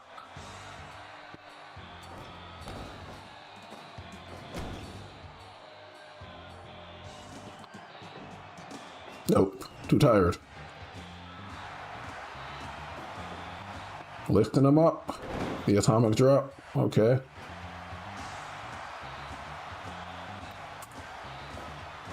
Oh, it's not gonna work. You're gassed, buddy. He's getting a little bit of energy back. Oh my god. It's running. Boom. Oh, he can't even pin him. He's tired. Okay, now he's breathing. About time. Alright, Hogan's in trouble. What? He might actually lose.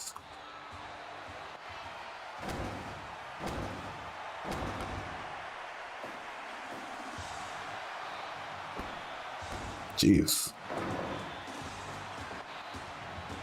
Me going for it again.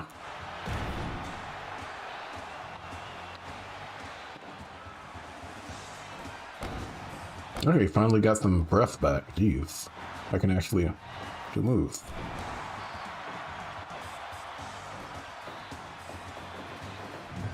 Lariat. Boom. Shoulder block, actually. Hogan, what? Well, not necessarily going for the finish.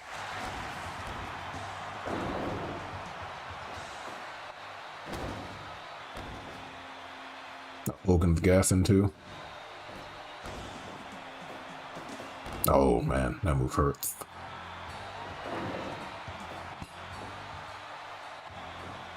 Oh, again. Ugh. Oh.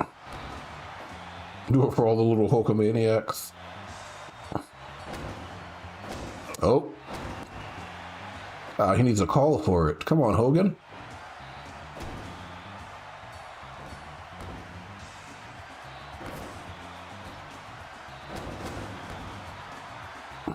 Like, he'll do it, but once he does it, the fight's over. So, just He's going for that move a lot. I wonder what the rating for it is like.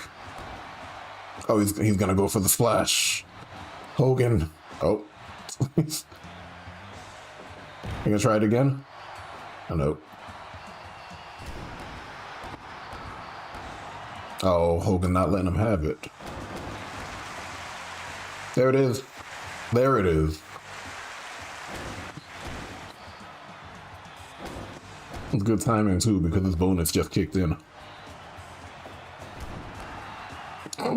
This guy's like, I don't care, Hogan.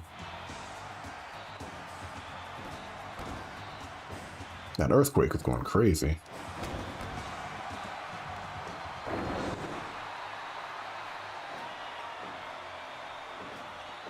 Oh.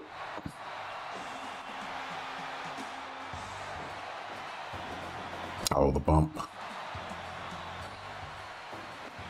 Oh, Hogan's trying to counter. He tried.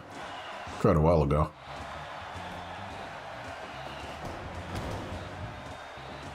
Oh.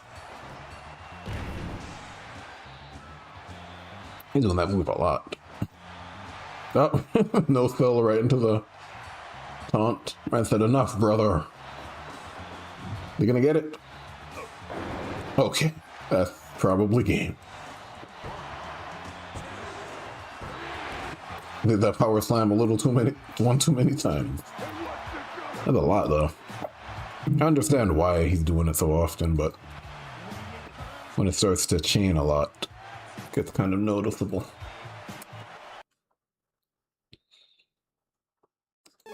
Let's see. Not the cleanest match, but it's a match. Let me see something. Earthquake.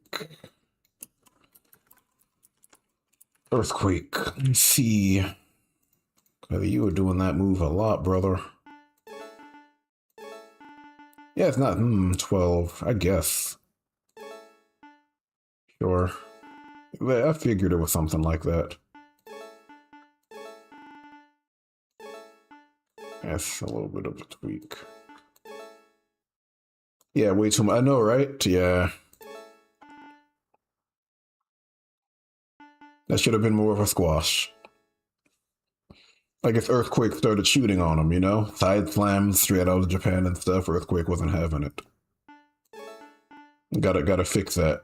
Fix what we saw right there. I gotcha. I gotcha. Gotta redeem this man. Alright, man, no problem. Thanks for stopping by.